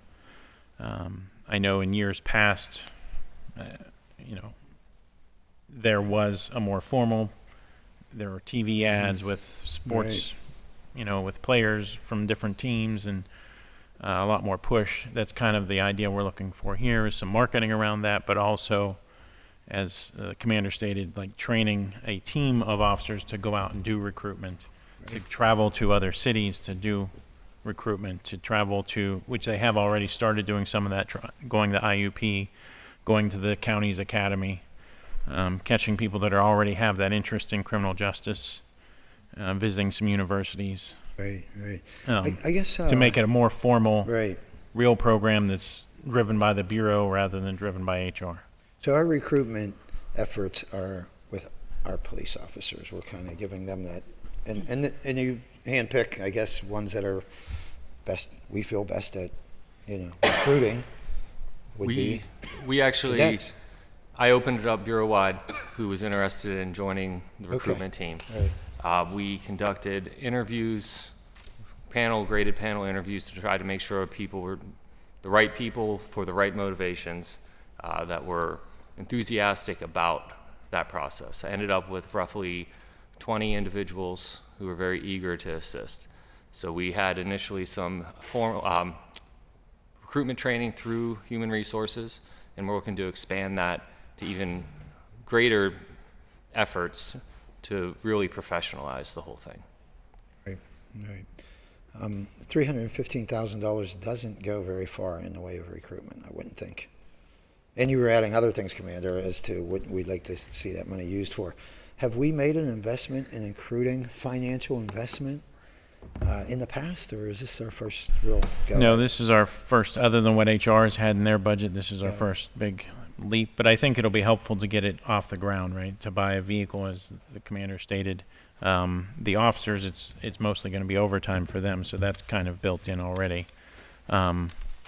These dollars are not for officers' time. It's for the products and the training and getting that team up and running. And once it's up and running, I think we will start to have, even next year's budget ask for a line item for recruitment. Yeah, to ensure we can fund it steadily, so we can continue to fill our training classes with cadets. I'll say this: it's not this mayor's fault. It's not the previous mayor's fault. The lack of, not having recruitment classes at the time being, that's part of the problem. But, it really is a recruitment. I worry about recruitment. I will tell you, I'm a proxy recruiter for you. I'm always out there trying to say, why don't you sign up to be a police officer? It's good pay. We could say, I think it's good pay now after we gave them a raise last year. So, yeah. Okay. So I have real concerns, of course, with the numbers on the police force, and, we'll address them. But the only thing we can do is put our efforts towards a recruiting process. And if it requires money to do that, we're going to need to fund that. I hope this $315,000 at least gets us sets up a platform where we have some success in recruiting. And I hope we, again, focus on the city of Pittsburgh and, high school students right out of high school. How old do you have to be to be a police officer? Are you 18? 21. 21, okay. By the time they finish the academy, so. Right. Is there a reason why it's not 18? You can go to the Army at 18. You're not allowed to own a handgun until you're 21 is in that right? federal law. Yeah. Is that right? Interesting. So, since our officers, we don't own their weapon, they do. Right. We, right. we're Okay, 21. I appreciate your efforts. Again, it was good to see the recruitment class. They look like, a stellar group. I think they're going to be out in the street soon. I just think we need to continue to recruit, and I think it's going to cost more money to do so. I mean, if this is, say, a pilot example, that's great, and I look forward to seeing, the success of it or failure of it. But it's not an easy position just to recruit police officers in today's world. So wish you all the best. Thanks for being here. Thanks for the work you do. That's it, Madam Chair. Thank you. Councilman Mosley, followed by Councilwoman Cale Smith. Thank you for being here today. My first question is, what would be the time horizon for when these dollars would be spent? This $300,000+.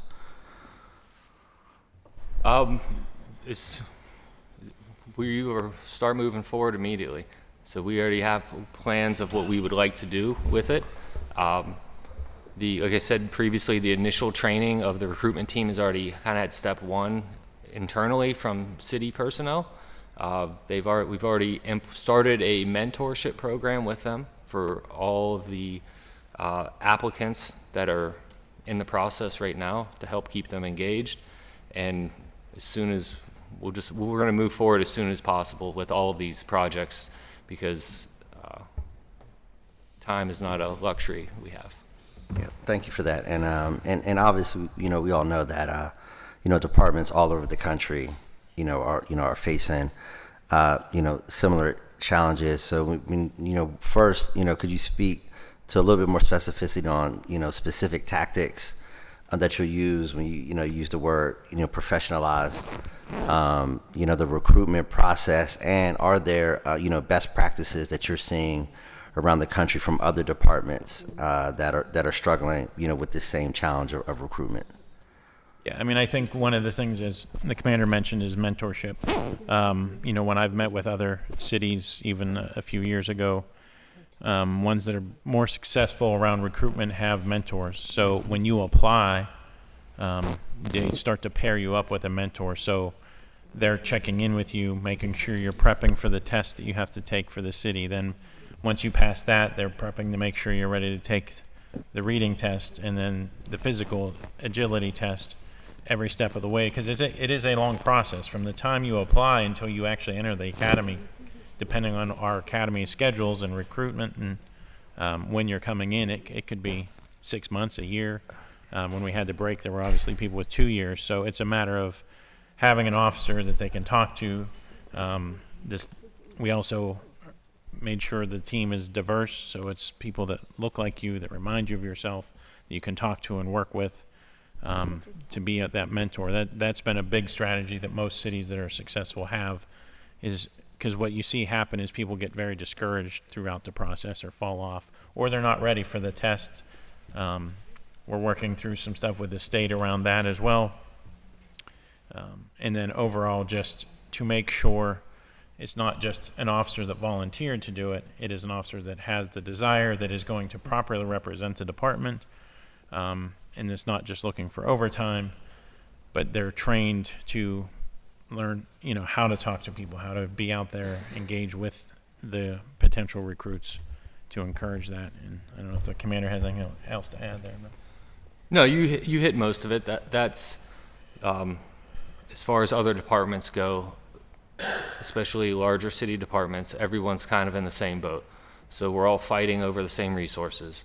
And this, specifically with the training that we'll hopefully be able to bring in, will give us that much more of an edge competitively, because there's an art to recruitment. And I don't know if, internally, I don't think any of us can, at least from the PVP, call ourselves experts yet.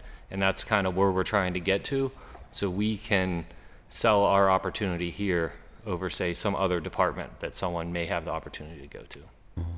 I just had a couple more questions. Is there any element, of this effort that would involve, like, bringing in, community stakeholders, and other partners to help, carry on the message? Is that something that you've thought about as you're putting together this program?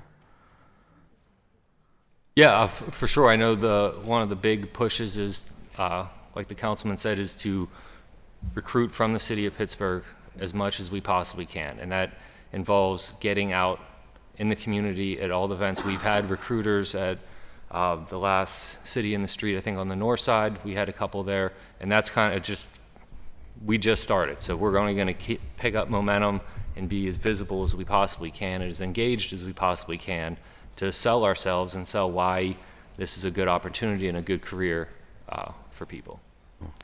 Thank you for that. And my last question is, thank you for, the clarification of, the age at which, they can, begin to serve, with the police force. And I'm not, expert on the public schools, but I know when I was at Perry, I believe it was Oliver that had the public safety magnet. I don't know if there's still a public safety school. And obviously, when high schoolers graduate, they wouldn't be able to come directly into the academy. Have you given any thought about a potential on-ramp for young people in that interim stage to try to work with the high schools and get them interested? And then I understand there's a threshold of college credits and things like that folks that you need to do, at least for a long time has been that way. Try to think about what kind of on-ramps we can create for that 18 to 20-year-old, who aren't quite ready to go into the academy, but would be interested, and we don't want to lose those in those 2 years in this time, as my colleague, said correctly, that, when we have this shortage of officers. Yeah, there is, and actually the job posting will be going up soon, but Westinghouse currently has the ETC program. They do have a public safety arm within that.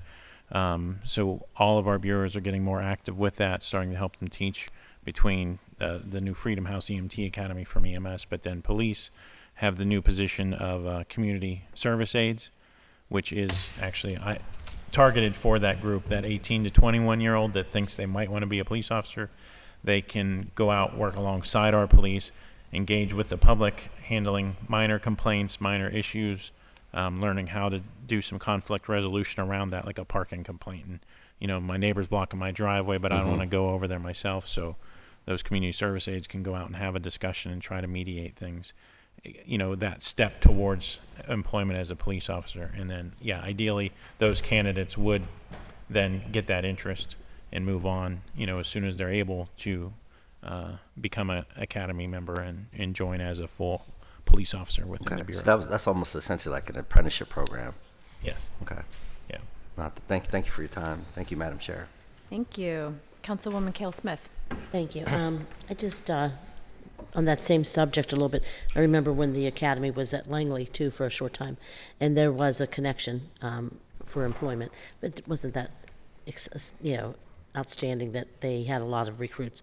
But I also wonder if there's any attempt to try to get some of the social workers, seems to be an abundance of social workers working with police, any attempt to trying to getting some of them recruited as actual officers. And if so, would you do something? Remember, we talked about this before, doing more in terms of people with autism in the city. I mean, I know we do have some officers currently that were social workers prior to coming to the police bureau. And we now have social workers that were police officers. So, people make career changes. And as far as that goes, we do have some training with, for autistic and, ASD folks.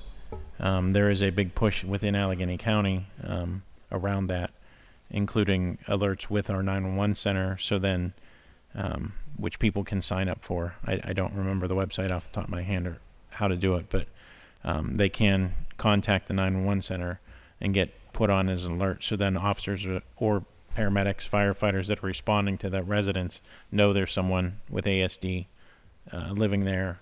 You can even tell them kind of descriptions and triggers to help them better know how to approach that person. So we are working through that and trying to improve that process. Okay.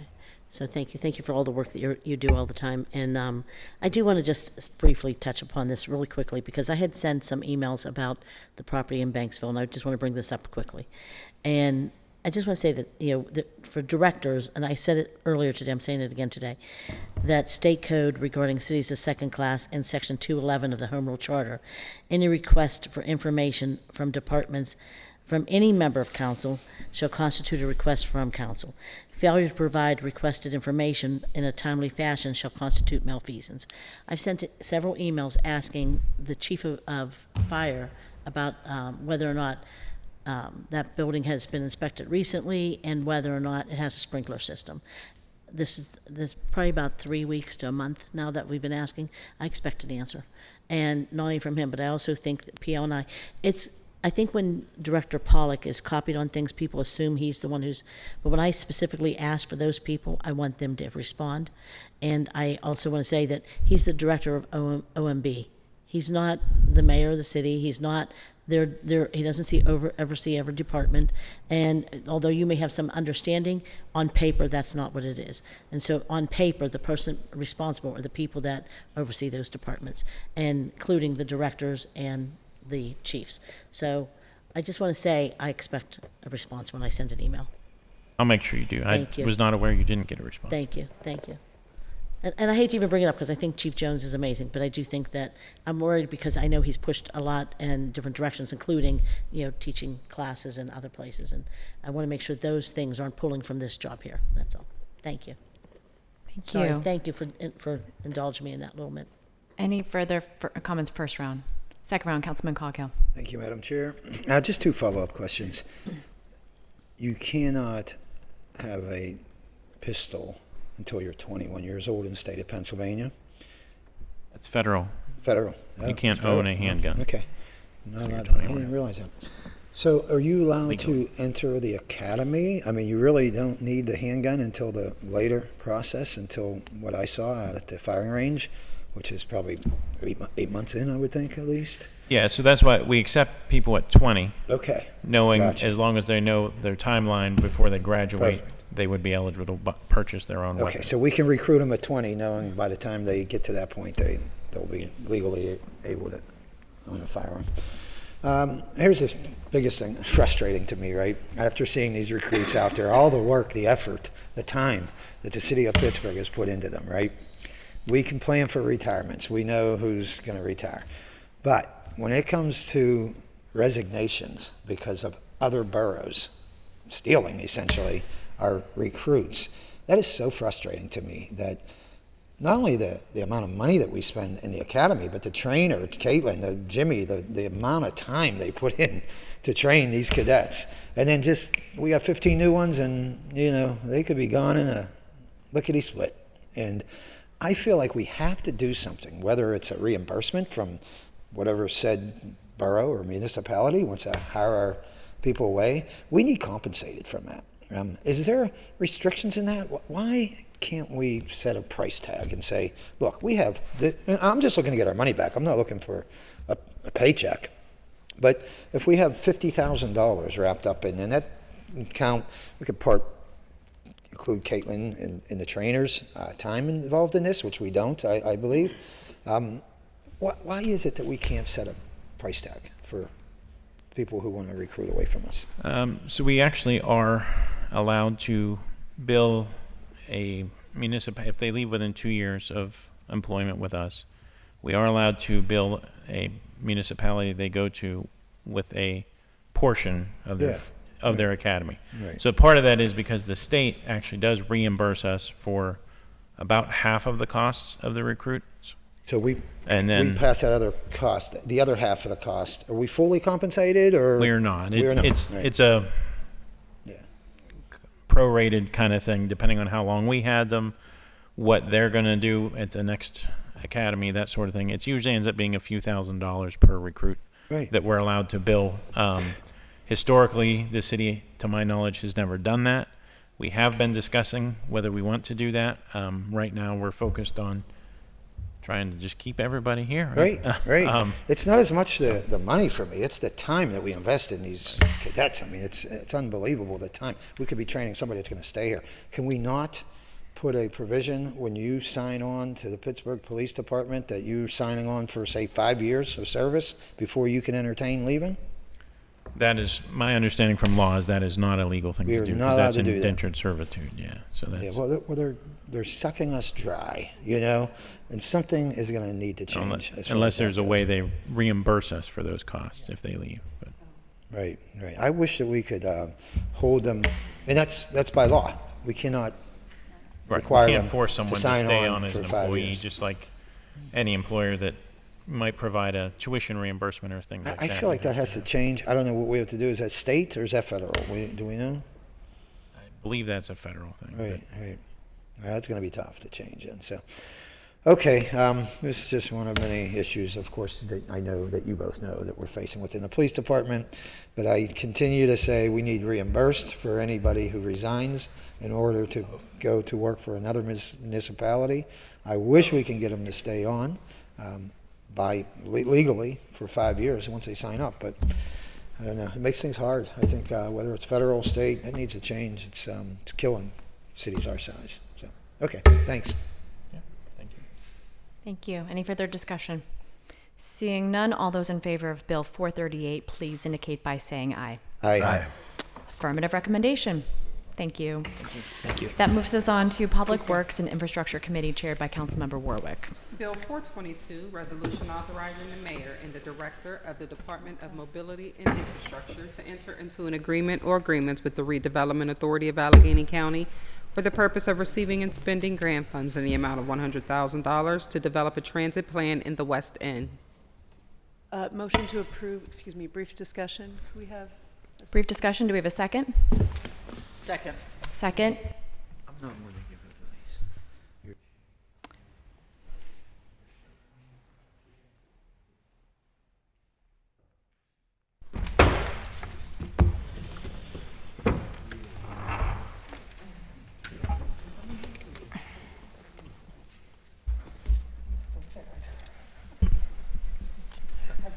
Good afternoon, Jeff Scallican, the Deputy Director for DOMI. Angie Martinez, I'm Assistant Director with DOMI, overseeing planning, policy, and permitting. Yeah, so I'm just going to give the floor to Thank you. Councilmember Cale Smith, since Thank this is you. her district. Madam Chair, is that okay? Absolutely. Thank you. Just want to make sure. Thank you. Thank you. So could you talk to me a little bit about this? Yeah, I'm happy to talk about this opportunity. So what we have is the Allegheny County, who is administering a grant program. It's actually a CDC program. I think they're on year 3 of a 5-year program where they're essentially administering these funds to eligible areas within the county. The name of the grant is Active Allegheny. Also sometimes referred to as REACH, or the Racial Ethnic Approach to Community Health. And so we use this grant in Homewood to fund a mobility plan focused on, creating opportunities for healthy modes of travel and access for people who may not have availability to a car to access essential goods and services. That was an incredibly, I think, powerful planning process. It positioned DOMI to invest and go after millions of dollars of funds in Homewood. So the sidewalk projects that we've delivered, some of the traffic calming projects that we've delivered, as well as the signal work that we're doing in Homewood right now, were sort of built off of that planning process that we did in Homewood in 2019 using this grant. The county was so pleased with the outcome of that work that this year they said, would the city of Pittsburgh like to do this again with another eligible area? We discussed with your office the opportunity to do it in the West End. It is an eligible area. And so what we'll be doing is looking at the neighborhoods of Esplin, Sheridan, Elliott, and the West End, and focusing on transportation safety and ways to create better access for alternative modes of transit or transportation, with the goal of addressing health disparity and the role and relationship of transportation and the access to essential goods and services, healthy food, doctors, schools, things like this. I do want to say, I was really livid when I saw this, because I didn't think I knew anything about it, but I remember you did meet with me about this. So, because I was going to rip you apart when you came to the table. so I'm glad. So I just want to say thank you for the work you do. I'm going to be honest, but don't ever work with somebody outside of my district about my district. But anyway, but I will say that I'm glad that Esplin got in there, because Esplin is an area that I say every time they need so much attention down there, and I hope that they're excited about this. Mm-hmm. And I'm excited to introduce you to people to work with it down there. Mhm. I don't know if you know, but Annette Nance, who's the governor's executive director of the African American Commission, has a facility there, a church there. Her family operates there, and I would love for her to be involved and host some of the meetings in that area for. Yeah, I'll give you your phone number. Mhm. Yeah, okay, thanks. Thank you. Thank you. But thank you for including Esplin. I mean, I'm glad about the other areas, but they get some attention. Esplin is like I have to pull teeth to get some. Absolutely. And when we read the language of the legislation, I think it could have been worded a little bit more clearly that this was the grant that we had talked That we about. had It discussed. sounded like it may have been something different. So I think we can look for that next time we submit legislation like Thank this. you, thank you. Yeah. Thank you for the support. Thank you, Councilwoman. Thank you. Thank you. Any further discussion? What are you doing with that box? Is that all? Seeing none, all those in favor of Bill 422, please indicate by saying aye. Aye. Affirmative recommendation. Thank you. Brings us to new papers. Bill 437, ordinance amending the Pittsburgh Code of Ordinances, Title 6, Conduct, Article 1, Regulated Actions and Rights, by adjusting language in Chapter 619, Municipal Waste and Recycling, Section 61902, 61903, and 61904 to keep waste and recycling code relevant to current practices in the city of Pittsburgh. Motion to approve discussion, and I'll hand over to Councilman. Second. I think we've got some folks here to talk to us from Environmental Services.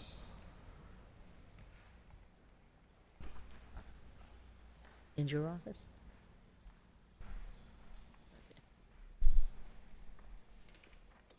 Say, some of you look very good in suits. You don't usually see you dressed like that, so. Chris Hornstein, I'm the Director of Public Works. Sean Weigel, Superintendent of Environmental Services. Vanessa Reeves, Recycling Supervisor. Eric Katakis, Inspection Supervisor, as it pertains to the code enforcement. Can someone make sure that Eric's mic is on? Thank you. You want I can leave it say on. it again? You want to say it again? Sure. Eric Katakis, Inspection Supervisor, as it pertains to code enforcement for this stuff. Thank you all very much for being here. So this obviously is important to me, also because, and I apologize, Sean, I stole your recycling coordinator for my office, Alicia Carberry, who's been working on this, something we've been talking about. But the purpose of today's legislation is to codify some things that we've already been working on in terms of blue bags. Would one of you like to talk about that? Certainly. We've made some updates to the code, minor changes, basically taking blue bags out of the collection system. Everywhere where we've in the past mentioned that in the various different codes, we've eliminated that now that we're collecting the recycling loose in the containers that we've provided for our residents. And that makes the process more efficient? Is that? Certainly, yes. We've had issues at the processing facilities, bags jamming the equipment, things like that. Does it save us any money in terms of with the recycling facilities? Certainly. Processed by themselves, bags can certainly be recycled, but unfortunately when we collect the material and it goes in the truck and it's basically waste at that point. We get charged for the bags as trash at that point. So this is less we're being charged every time we drop off material. So we actually get charged for that? Yes. Okay. Cool. And I also, one of the other things that we're changing in updating this language is about trash can storage. Can we talk about that? The trash can storage? But we're adding just a few words there, but previously we were very specific about where you can and cannot put your trash cans. Certainly we always want to store trash in a reasonable manner. Unfortunately, after we made the last change to code, we found out that we had several residents that they just have no other alternative. So we've unofficially been letting them store them in the front stoop, things like that. So it's very difficult to be consistent with the code. So we've made that update. If residents have no other option than carry their garbage can through their house to get it out for collection, we've made that adjustment. They can certainly store it away from the curb, but at the door. Thank you. And Eric, can you talk at all about how you've been handling some of these difficult situations here with trash can storage? It has been difficult with the disparity between what the code says and how we handle enforcement. We get a lot of 311 calls that say cans aren't stored properly, but again, in areas like the south side, I know in the north side in my neighborhood, you simply don't have access to the rear of your parcel. So where would you bring a can in the summer? You don't want to bring that through the house. So trying to write these violations or trying to sidestep the violations when seemingly the complainant's correct, but what do we do? That's why even this simple sentence, where feasible, would give us a little bit of leeway to use common sense on some of these things. The blue bags, the recyclables in blue bags, as I understand it, again, it's clogging the optical sorters. Our refuse people would show up to collect them, and then we're not going to do that. So how do I cite you for that? So there was a lot of we sent out reminder notices. My department was real careful, sort of sidestepping the verbiage.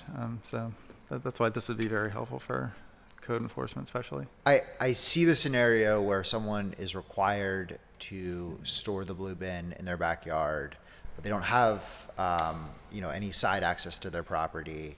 And now we're saying, previously if you had to carry trash bags through your house, that's one thing, and that might be challenging for a lot of people. But now we're saying you have to carry your blue bin through your house, and that, Some you'd actually have to walk around Yeah. how do you access the back of your house? Or can you? Or some don't have access at all, Right. yeah. Yeah, especially on the row homes that are 4 attached, 5 attached, so.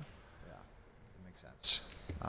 Okay, well, I'm, very thankful that we're able to do this and update, make sure that our code is in compliance with our policies and the reality out on the streets, and thank you guys all for your hard work here. Thank you, Madam Chair. Thank you. We have Councilwoman Cale Smith, followed by Councilman Wilson, followed by Councilman Coghill. Thank you. I just real briefly, I just want to know, I think that we should do some kind of analysis after we've had the plastic bag being around for a while. Because what we're noticing in our side of town is people are going to the next business or the next borough over so they can get a plastic bag. I'm going to choke to death here. So I just want to make sure that we're doing like some analysis of what the effect is in general. Sorry. But go ahead. Our code enforcer is looking at that now, and we are collecting data, and we should be able to have something in about a year, once it's been in effect for about a year. That'd be great, because that's what I want to see. Thank you. Thank you. Councilman Wilson. Thank you. So I just had a question about, I know this comes up on the north side, and it was mentioned about the trash cans in the front of the house, recycling bins in the front of the house. And there's been a lot of requests for, to have different size recycle bins available so they can carry it through the house. Has that been explored? Yes, we do have a smaller bin available for our residents, an 18-gallon. We've tried to, ahead of delivery in every stage, put that information out. If a senior resident or somebody wants to request that smaller container, by all means, we have that available. But this would make it so that they don't have to do that they would put it on the front. Well, yes, yeah. I mean, they're available to anybody that wants them. No, I mean, this change to the code would make it so that it would be, they wouldn't be cited if they kept it in the front. Yes, that's correct. They would not be cited. As long as they have if they have no alternative to alley collection, side collection. If they do have that, we expect the code to be upheld. It should not be in the sight of the public if there's an alternative. But the alternative wouldn't be in their backyard. Again, it depends on what access they have. Some of the houses just have absolutely no other alternative whatsoever than the front. So if you do get collected from the alley, from the side, things like that, absolutely, we wouldn't want the containers left out front, regardless of the size. Okay. Yeah, I mean, it's not an uncommon thing. I mean, Philadelphia has, everyone lives in row houses, taking it through their house.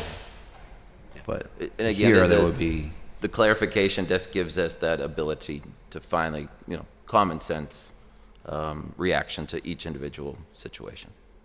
Before, our hands were kind of tied that this is the code and there's no alternative. Right, but in that instance where it's a row house, they will now be able to just leave it on the sidewalk.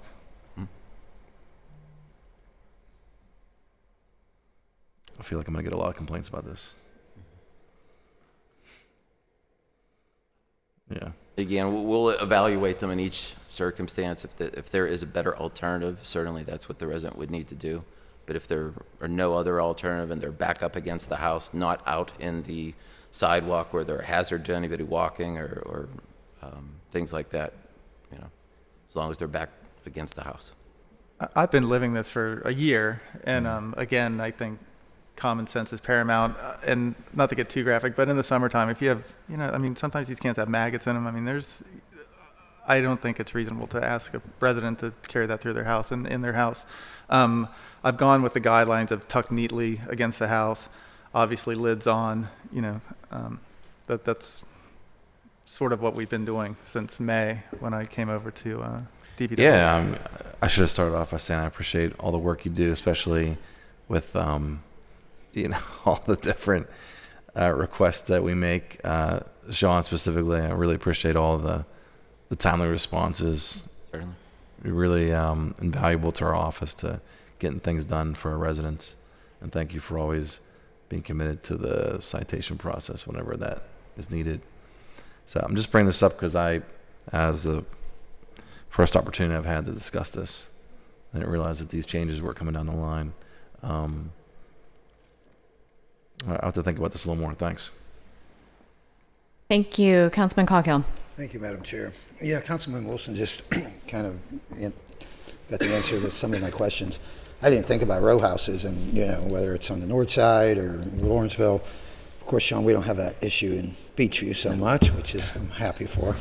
But I just wanted to bring up on a personal note, I never received my recycling bin. I still don't have one. So I don't know if I was just slighted or, so do we still have them? Can I still get one, I guess is my question? Yes, certainly. We worked I'm going to take yours. We worked with a third party to deliver. So Gotcha, right. What do I have to do? Not I'm not going to perfect. say anything, but I saw a for sale sign for trash cans coming to his house. For any of our residents that may have been skipped at this point, certainly a 311 is always the best option. Okay, so I just go that through way we have a 311. record. Can I make it official right here, right now? So okay, We'll good. make sure we get it resolved Thank for you, you. Sean. I appreciate that. And to my other question was, I live alone. I mean, they're big, right? They're how many gallon are they? 35. 35 gallon for the typical. I do get some complaints, elderly people, dragging this thing out, even with nothing in it. It's kind of hard to manage with some of our elderly people. I do have a blue. It's not issued by the city. It's I've had it for years. It's rectangular. It's plastic. It's same color blue. Am I permitted just to use that? Certainly, you can Okay, continue. okay. A lot of our residents have multiple bins because they Got need it, them. right. So we're as long as they meet all the guidelines, we're still dumping those. Okay, And we right. do have the smaller 18-gallon option available. Yeah, for well, that's residents. that too. Yeah, can I put a request in for one of those as well? We'll take care of it. Thank you, Sean. Appreciate it. That's it for me, Madam Chair. Thank you. Thank you. Any further comments? I'll say two things. One is I'm grateful to Councilman Charlin for initiating these code changes. Back in 2019, our office worked with Superintendent Weigel and Alicia Carberry to do a whole overhaul of the Waste Code of Chapter 619. And this is, I see, like an improvement upon that, looking at what we have been able to do, what the Bureau has been able to accomplish with those changes and tweaking what isn't working, using commons, allowing individuals and inspectors to use common sense. So thank you to Councilman Charlin for allowing me to be a co-sponsor on this bill. Second, I have seen some innovative residents acknowledging that those blue bins are not, are sometimes heavy. They're weighed down with cardboard and other recyclables, glass. They're sometimes heavy. Offer services to their neighbors to, put on wheels for free. And so a call to any Eagle Award, Boy Scouts or Gold Award, Girl Scouts or whatever, I guess we're calling them Scouts of America now, to make that your project and to offer a service or community service hours. Maybe the future bins that we distribute can have wheels. I know they're heavier, so maybe that's not an option, but I did wanted to put that out there as an idea because I've seen it work for a lot of people, a lot of the neighbors in the district I represent. So, any further discussion? Seeing none, all those in favor of Bill 437, please indicate by saying aye. Aye. Thank you all for your work. Affirmative recommendation. Thank you. Thank you all for being here. Bill 450. Bill 450, resolution providing for an agreement or agreements to set forth financial obligations and maintenance responsibilities for the pedestrian facilities with PennDOT for local costs associated with work to be done on SRO 400 Center Avenue and A54 ADA ramps constructed and inspected by PennDOT and further providing for reimbursement to PennDOT of the estimated cost not to exceed $11,552. Motion to approve. Second. Discussion? Seeing none, all those in favor of Bill 450, please indicate by saying aye. Aye. Affirmative recommendation. Bill 451. Bill 451, resolution amending Resolution 699 of 2023, which authorized the mayor and the director of the Department of Public Works to enter into a professional services agreement with Western Pennsylvania Conservancy to support the city's equitable street tree plan by authorizing amendments to the agreement at no cost to the city. Motion to approve and motion to amend. Motion to approve. With an second? amendment. Second. Okay. And then motion to amend. There's just a small amendment. I don't know if there's a question. I don't have questions for this, but if anyone else does. Do we have a second on the motion to amend? Second. Any discussion? On the amendment before us that was emailed to us as well? All those in favor of amending Bill 451, please indicate by saying aye. Aye. Aye. A motion, amendment passes, is approved. Discussion on amended bill. Seeing none, all those in favor of Bill 451 as amended, please indicate by saying aye. Aye. Aye. Aye. Affirmative recommendation. Thank you. That moves us on to Land Use and Economic Development Committee chaired by Councilman Wilson. Deferred paper, Bill 328, resolution providing for the designation as a historic site under Title 11 of the Code of Ordinances, that certain site known as Beth Abraham Cemetery located at 800 Stewart Avenue in Overbrook in the 32nd Ward, City of Pittsburgh. The owner of the property supports the nomination and there is no cost to the city. Motion to approve. Second. Discussion? Seeing none, all those in favor of Bill 328, please indicate by saying aye. Aye. Affirmative recommendation. Bill 409.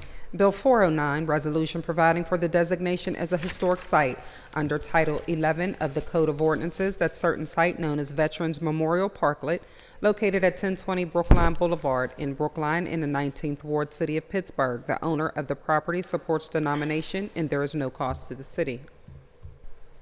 Motion to approve. Second. Discussion? Seeing none, all those in favor of Bill 409, please indicate by saying aye. Aye. Affirmative recommendation.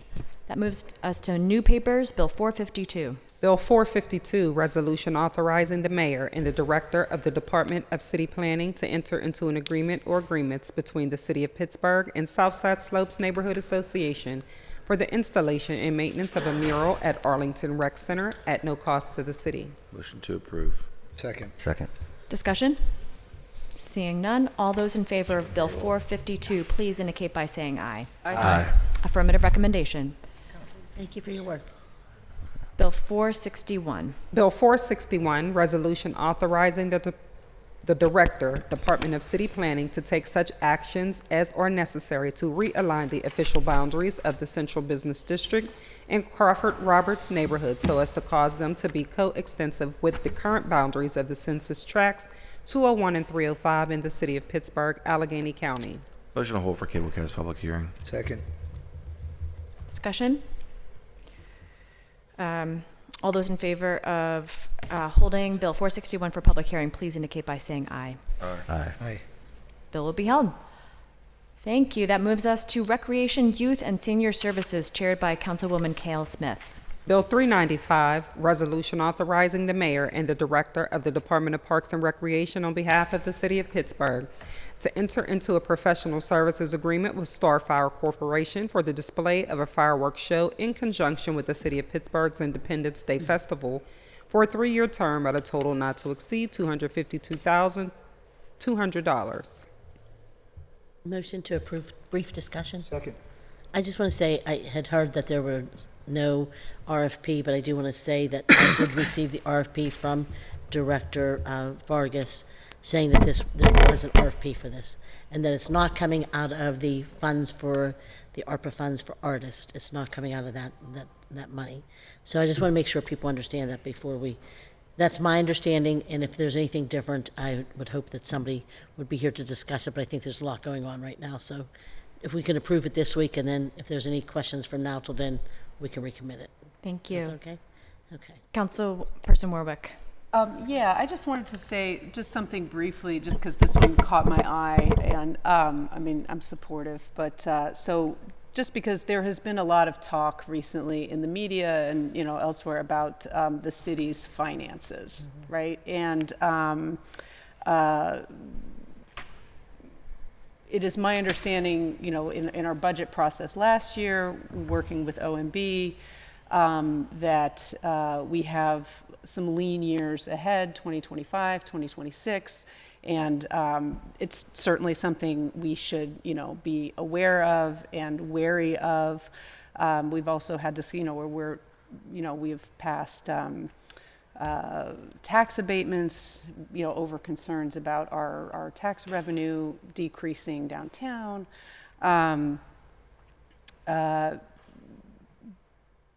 But I do want to say that, at least I think, and I think it's important to say that I do have faith in OMB, in our OMB director, in Director Gula, our finance director, also in our controller. We also have a committee that has been assembled to oversee our finance, because of this issue, of this concern, of these sort of lean years coming ahead. And I just want to say that all of these things, and while everyone may not agree all the time, right? Of course, like these are all discussions. I feel that I feel confident in the advice that we're getting. I feel confident in the concerns that are being raised by all the separate groups, whether it's the committee, the controller, OMB, whoever, And the reason that I bring it up is that, we are heading into budget season. And using these, when we throw around terms, and, whether it be the media or whoever, about going into Act 47 again, or like this idea that the city's finances are on the brink and it's all about to come crumbling down, to me, that does a disservice to the public. It does a disservice to our workers here at the city, because it frightens people, right? Like, we employ lots of people, and you don't like to hear. So, when it comes to these kinds of things, I think that it is all of our duty to, to sort of go forward with the information that we have, and to the best of our knowledge, have confidence in the expertise of all the people that we are working with. But, and the reason I bring it up around these fireworks is that, should we ever find ourselves in a situation, because I know this coming budget year, there are some very important things that I would like to see in the budget for next year, things that we will talk about later. But at the same time, I am a believer in belt tightening, right? I mean, I have a family, and I know that sometimes, you've got months or years or whatever where you got to be like, we're not going to Disney this year. We're not going to do it. We're not going to, I'm not going to like go get that, expensive coffee every day because I got to. And for the city, things like fireworks, $250,000 on fireworks, which, it's a fun celebration. It brings people downtown. It's great. It's what makes Pittsburgh a great place to live. But that's where, so when we have employees or folks around the city who are worried, like, our paving, is it going to be, as a council, I would hope that we would start to look at these types of things. If we ever were like on the brink, that we start, because there are things like this that we can kind of itemize and go through like you would in your own personal budget. So I just kind of to sort of put folks' minds at ease, right? We can have our fireworks. We're going to get our paving done. Like, these things are all happening. And we are also aware that there are some lean years ahead. And we know about it, and we are being very careful as we move forward, all of us together as a whole, as a city. Right, that's all. Anyway, I just wanted to say that, so thank you for indulging me for a minute or two. Thank you. First round, Councilman Charlin. Yes, and thank you, Madam Chair, and thank you, Councilman Warwick. I think you bring up an excellent point here when we talk about our budget situation here. An event like fireworks is exactly the type of thing that we won't be able to do if we are in Act 47. These are the kind of programs, I think Councilman Kraus drilled this enough into my brain. The first people that are hurt when we are in Act 47 are the kids. It's the family programs, it's the things that make the city fun. And this is a prime example of why worrying about our city finances is so important, because we don't want to lose something like the Independence Day festival and the fireworks that come there. This is what makes the city great. I do think that we do the residents of the city a disservice with the the administration view of there's nothing to see here, don't look at us, we're okay, everything's fine. I think that we do need to dig into these numbers seriously because we want to protect things like the fireworks, and that's why Act 47 and those that went through Act 47 that know what that process is like and having to submit our budget to the state and get the ICA approval, they know that these are the programs that are on the chopping block, things like this. So this is why good fiscal management is so important right now. Thank you. Thank you. Any further comment for first round? Second round, Councilwoman. Council President. Yeah, thank you. Just one point. Under no scenario are we headed for Act 47. I just want to be very clear about that. We do not fit any of the criteria for Act 47 and will not for many, many, many years. So I just want to be clear about that for the public. Thank you. Second round, Councilwoman Cale Smith. I just want to say that I don't disagree that there are things that we should be getting private sponsors for. That's why payment in lieu of taxes is important to have. A pilot program is important to have. That's why having funding from outside sources and sponsorships are important.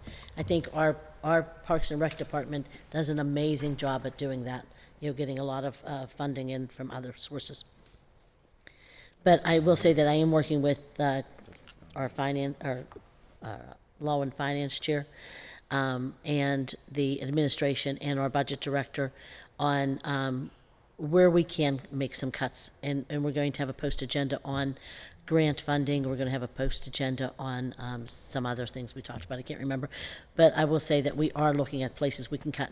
And I hear what you're saying about this. I'm thinking that may be a place that, maybe we get sponsorships in those areas. And I think that our public dollars should be going towards the things that matter most to the public. But that doesn't mean that some of these things don't make the city of Pittsburgh a great place to live and are good for quality of life issues in the city. So I think that it's a conversation we have to have, and we're going to have it. But right now, this is in front of us, so I'm hoping that we support it today. And if we find by next week that there's different information that comes forward that's more concerning, then we'll stop it. But I do have a copy of the RFP that went out. Thank you. Any further comment? Councilman Coghill. No, I agree, and I appreciate Councilwoman Warwick, the phrase tightening the belt. I like to hear that in all avenues, But I'm just curious as to the fireworks. I don't know if anybody's here that could even answer this question, or if somebody here knows. Would you please come to the table? Please introduce yourself. I'm Beth Wilson, the supervisor of the Office of Special Events. Welcome back. I didn't know you were here. So, Beth, my question is, like, for instance, the money we put into the fireworks, and that's over a 3-year period, correct? $250,000. Do we have a figure on the economic impact for the people who come to see those fireworks and spend money at our restaurants and bars and things of that nature?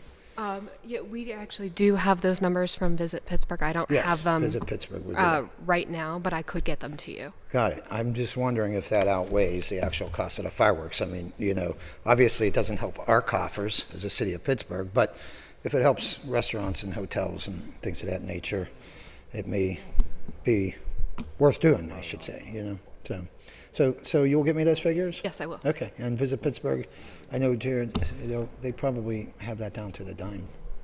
Yeah. They put out those nice little You don't know how many photographs. visitors we get. Yeah. Do you know that, or would he know that? Visitors that we come have, to the we city. have the report from them from Got it. 2023. Yeah, okay, so it'll all I have- just don't know them off the It'll top all of be my in head. there, right. Thank you, Beth. Appreciate it. That's all, Madam Chair. Thank you. Thank you. Any further discussion?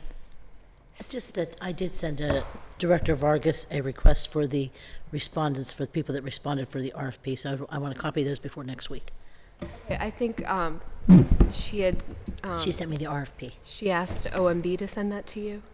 Okay, so I'll follow up with OMB. If I don't get it before next week, then we'll recommit the bill. Thank you.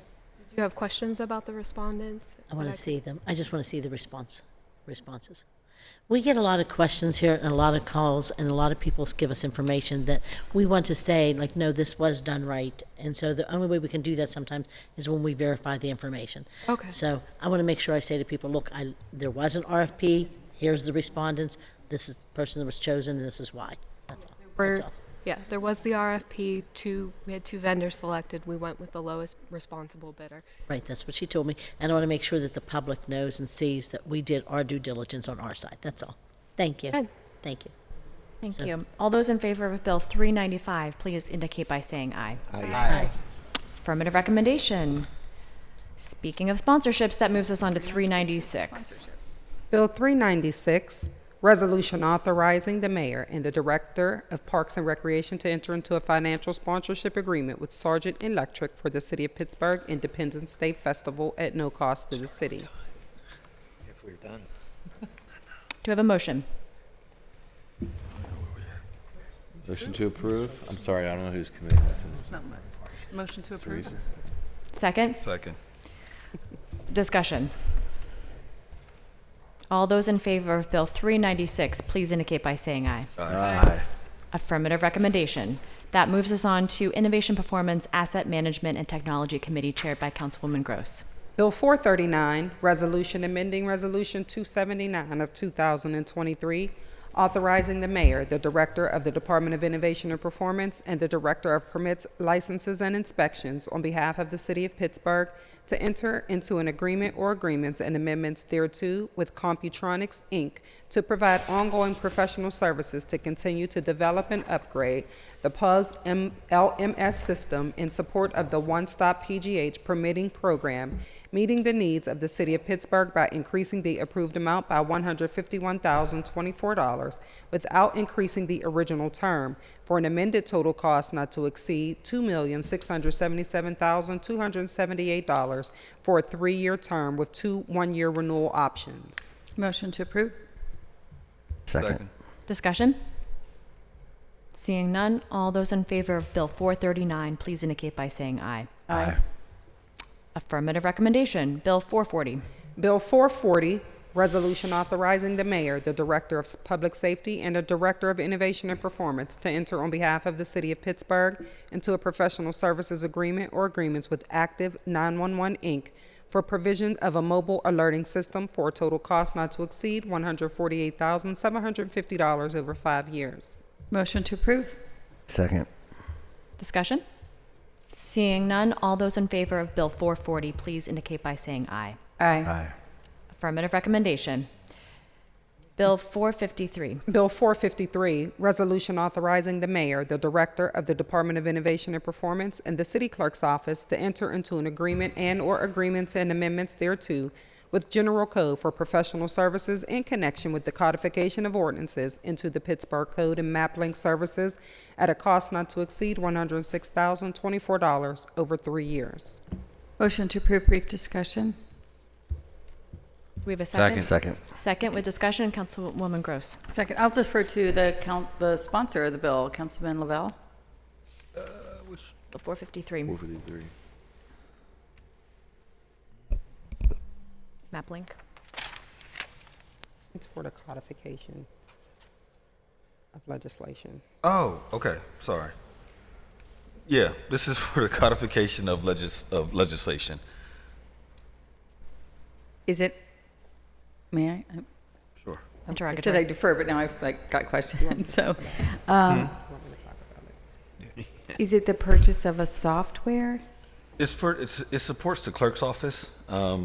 They can't introduce legislation, so I introduce it on their behalf, but Madam Clerk. Yes, this piece of legislation is our current vendor that we use is Civic Plus, which was previously MuniCode. We haven't had a contract in over 10 to 15 years with them, and so we were going a la carte, and so we went out for RFP, and the vendor that won was General Code. So this legislation allows us to enter into a contract with General Code for new codification. So when ordinances and things, you all pass ordinances, they will be the new codifier. Great. And so this allows members of the public to easily just kind of search what is the Yes. section of code for, like, how high is are you allowed to have a fence, or Yes. who has to do what with sidewalks. And so MuniCode is what comes up now. we'll be switching to a different platform.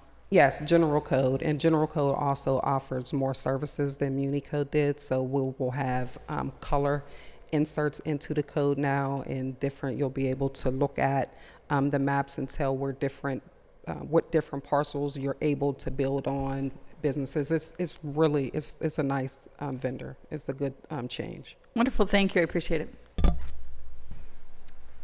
Thank you. Any further discussion? Seeing none, all those in favor of Bill 453, please indicate by saying aye. Aye. Affirmative recommendation.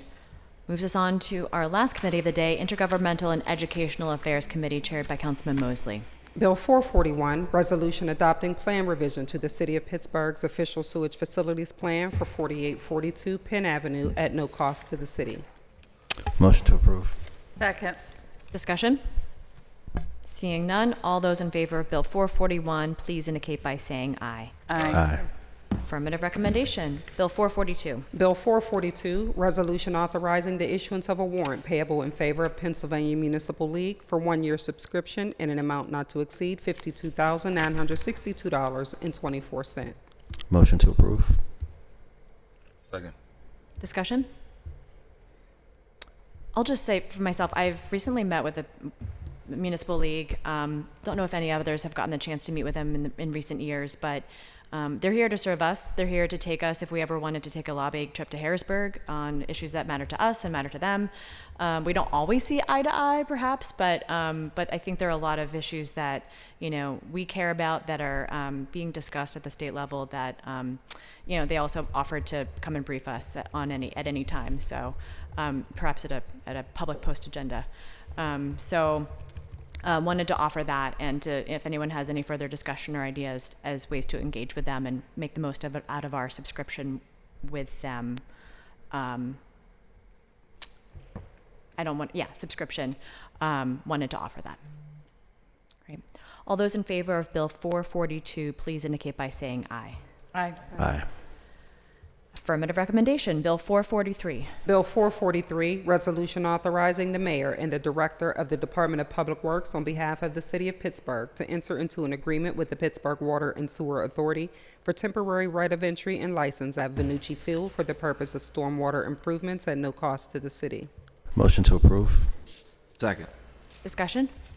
Seeing none, all those in favor of Bill 443, please indicate by saying aye. Aye. Affirmative recommendation. Bill 444. Bill 444, resolution approving execution of a contract for disposition by sale of land between the URA of Pittsburgh and Communion LLC or a related entity for the sale of Block 27A, lots 124 and 125 in the 5th Ward of the City of Pittsburgh, Wiley Avenue, Council District 6, at no cost to the city. Motion to approve. Second. Discussion? Seeing none, all those in favor of Bill 444, please indicate by saying aye. Aye. Affirmative recommendation. Bill 445. Bill 445, resolution authorizing the mayor, the director of the Department of Public Works, and the director of finance on behalf of the City of Pittsburgh to execute a cooperation agreement or agreements with the Urban Redevelopment Authority of Pittsburgh, which will provide to the city certain approval and inspection rights related to the future improvements to Broad Street Plaza located at 5977 Broad Street in the 11th Ward of the City of Pittsburgh in Council District 9, and authorizing the mayor and the director of finance on behalf of the city to accept conveyance of the plaza following completion of the improvements to the plaza and approval of the improvements by the city at a cost not to exceed $1 to the City of Pittsburgh. Motion to approve. Brief discussion. Second. With discussion, Councilman Mosley. Yeah, I see Mr. Geiger in the back. You waited here so long. I would hate to have you sit here for a couple hours and then not at least give you a few minutes.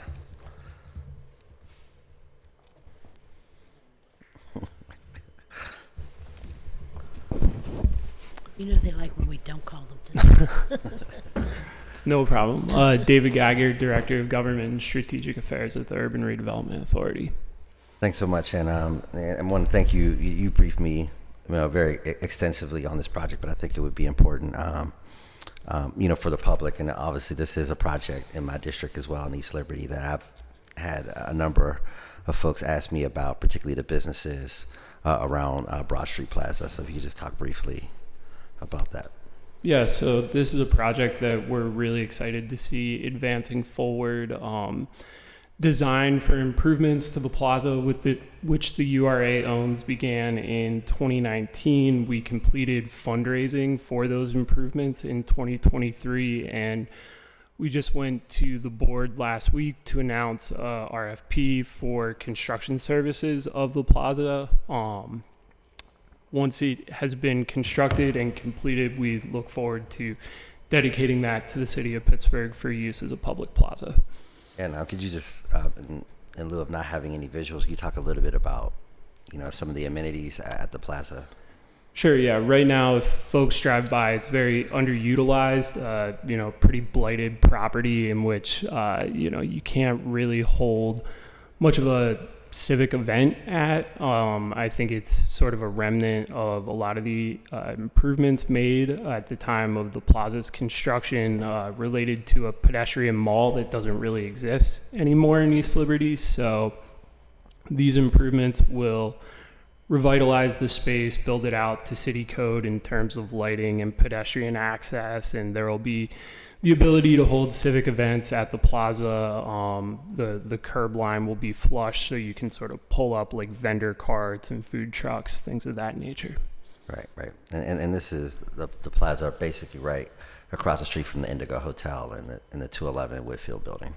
Yeah, that's correct. That's where it's located. And as you mentioned before, the public as well as business owners in the area are excited to see improvements finally moving forward at this site. And my last question is, can you talk a little bit about the timeline, of when, construction would begin? Yeah, so we have this bid out, we will be releasing RFP for construction bidding this month. I think it'll take about another month or so to review and enter into contract, and then construction should begin, this construction season during the summer, and hopefully be completed by November, because there is significant planting of trees that needs to be done before the ground freezes. Okay. Thank you. That's all my questions. Thanks, Madam Chair. Thank you, David. Thank you. Any further discussion? Seeing none, all those in favor of Bill 445, please indicate by saying aye. Aye. Affirmative recommendation. Congratulations, Councilman. Thank you. That moves us on to Bill 446. Bill 446, resolution approving execution of a contract for disposition by sale of land between the URA of Pittsburgh and the Pittsburgh Land Bank for the sale of Block 50G, Lot 76 in the 10th Ward, City of Pittsburgh, Rosetta Street, Council District 9, at no cost to the city. Motion to approve, brief discussion. Second. Discussion, Councilman Mosley. I see Emily in the back from the land bank, who's waited, very patiently as well.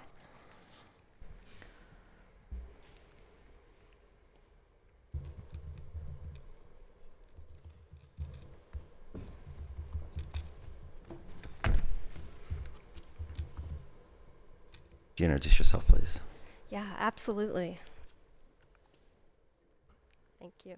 Good afternoon, councilors. My name is Emily Kauchak. I'm the assistant manager of the Pittsburgh Land Bank, and at the table today for my supervisor, who is on a much-needed vacation. Thank you. Yeah, could you talk a little bit about what's before us? Absolutely. So before council today is a sale of a property in the Garfield neighborhood. And this proposed sale is one of the partnerships between the Urban Redevelopment Authority and the Pittsburgh Land Bank, where our streamlined disposition process is a better fit for individuals and residents looking to purchase publicly owned property. Yeah, my only question is, can you speak, do you have a identified end use for this particular parcel? Absolutely. So this particular parcel, this is a piece of vacant land currently, and this will be going to two individuals to construct a single-family home and become community members in Garfield. Absolutely. No, I spoke to the gentleman. I want to thank you and Sally for connecting me, with the gentleman. They seemed like, a really nice couple, and I was really encouraged by the fact that they're already getting actively involved with the Garfield community before they move in. And I didn't even realize that. I met him at a Bloomfield Garfield meeting back in January. So that's all my questions. They're going to rent it out and move to the District 2 is what I heard. Thank you. Any further discussion? Seeing none, all those in favor of Bill 446, please indicate by saying aye. Aye. Affirmative recommendation. Bill 447. Bill 447, resolution authorizing the Pittsburgh Land Bank to acquire all the city's right, title, and interest, if any, in and to the publicly owned properties in the 15th Ward of the City of Pittsburgh, designated in the Deed Registry Office of Allegheny County as Block 56F, Lots 282, 302, 303, 304, and 307, 172 Marsden Street, 0 Marsden Street, and 158 Marsden Street, Council District 5, at no cost to the city. Motion to approve. Second. Discussion? Brief discussion. Councilwoman Warbeck. These are the Marsden Street properties. I'm very glad that this is going through. So these properties are going to Rising Tides? Correct, yes. Right, to do a development that'll go down to Flowers Avenue. I know these properties have been an eyesore since I came into office, and I know that the residents around there will be very pleased to see them torn down and then have this development go up. I do also just want to express, and Rising Tides is aware of this, that there was at the same time concern about sort of Rising Tides buying lots and lots and lots of properties in Hazelwood. So it's just something for everyone to be aware of, and they are also very involved in the community.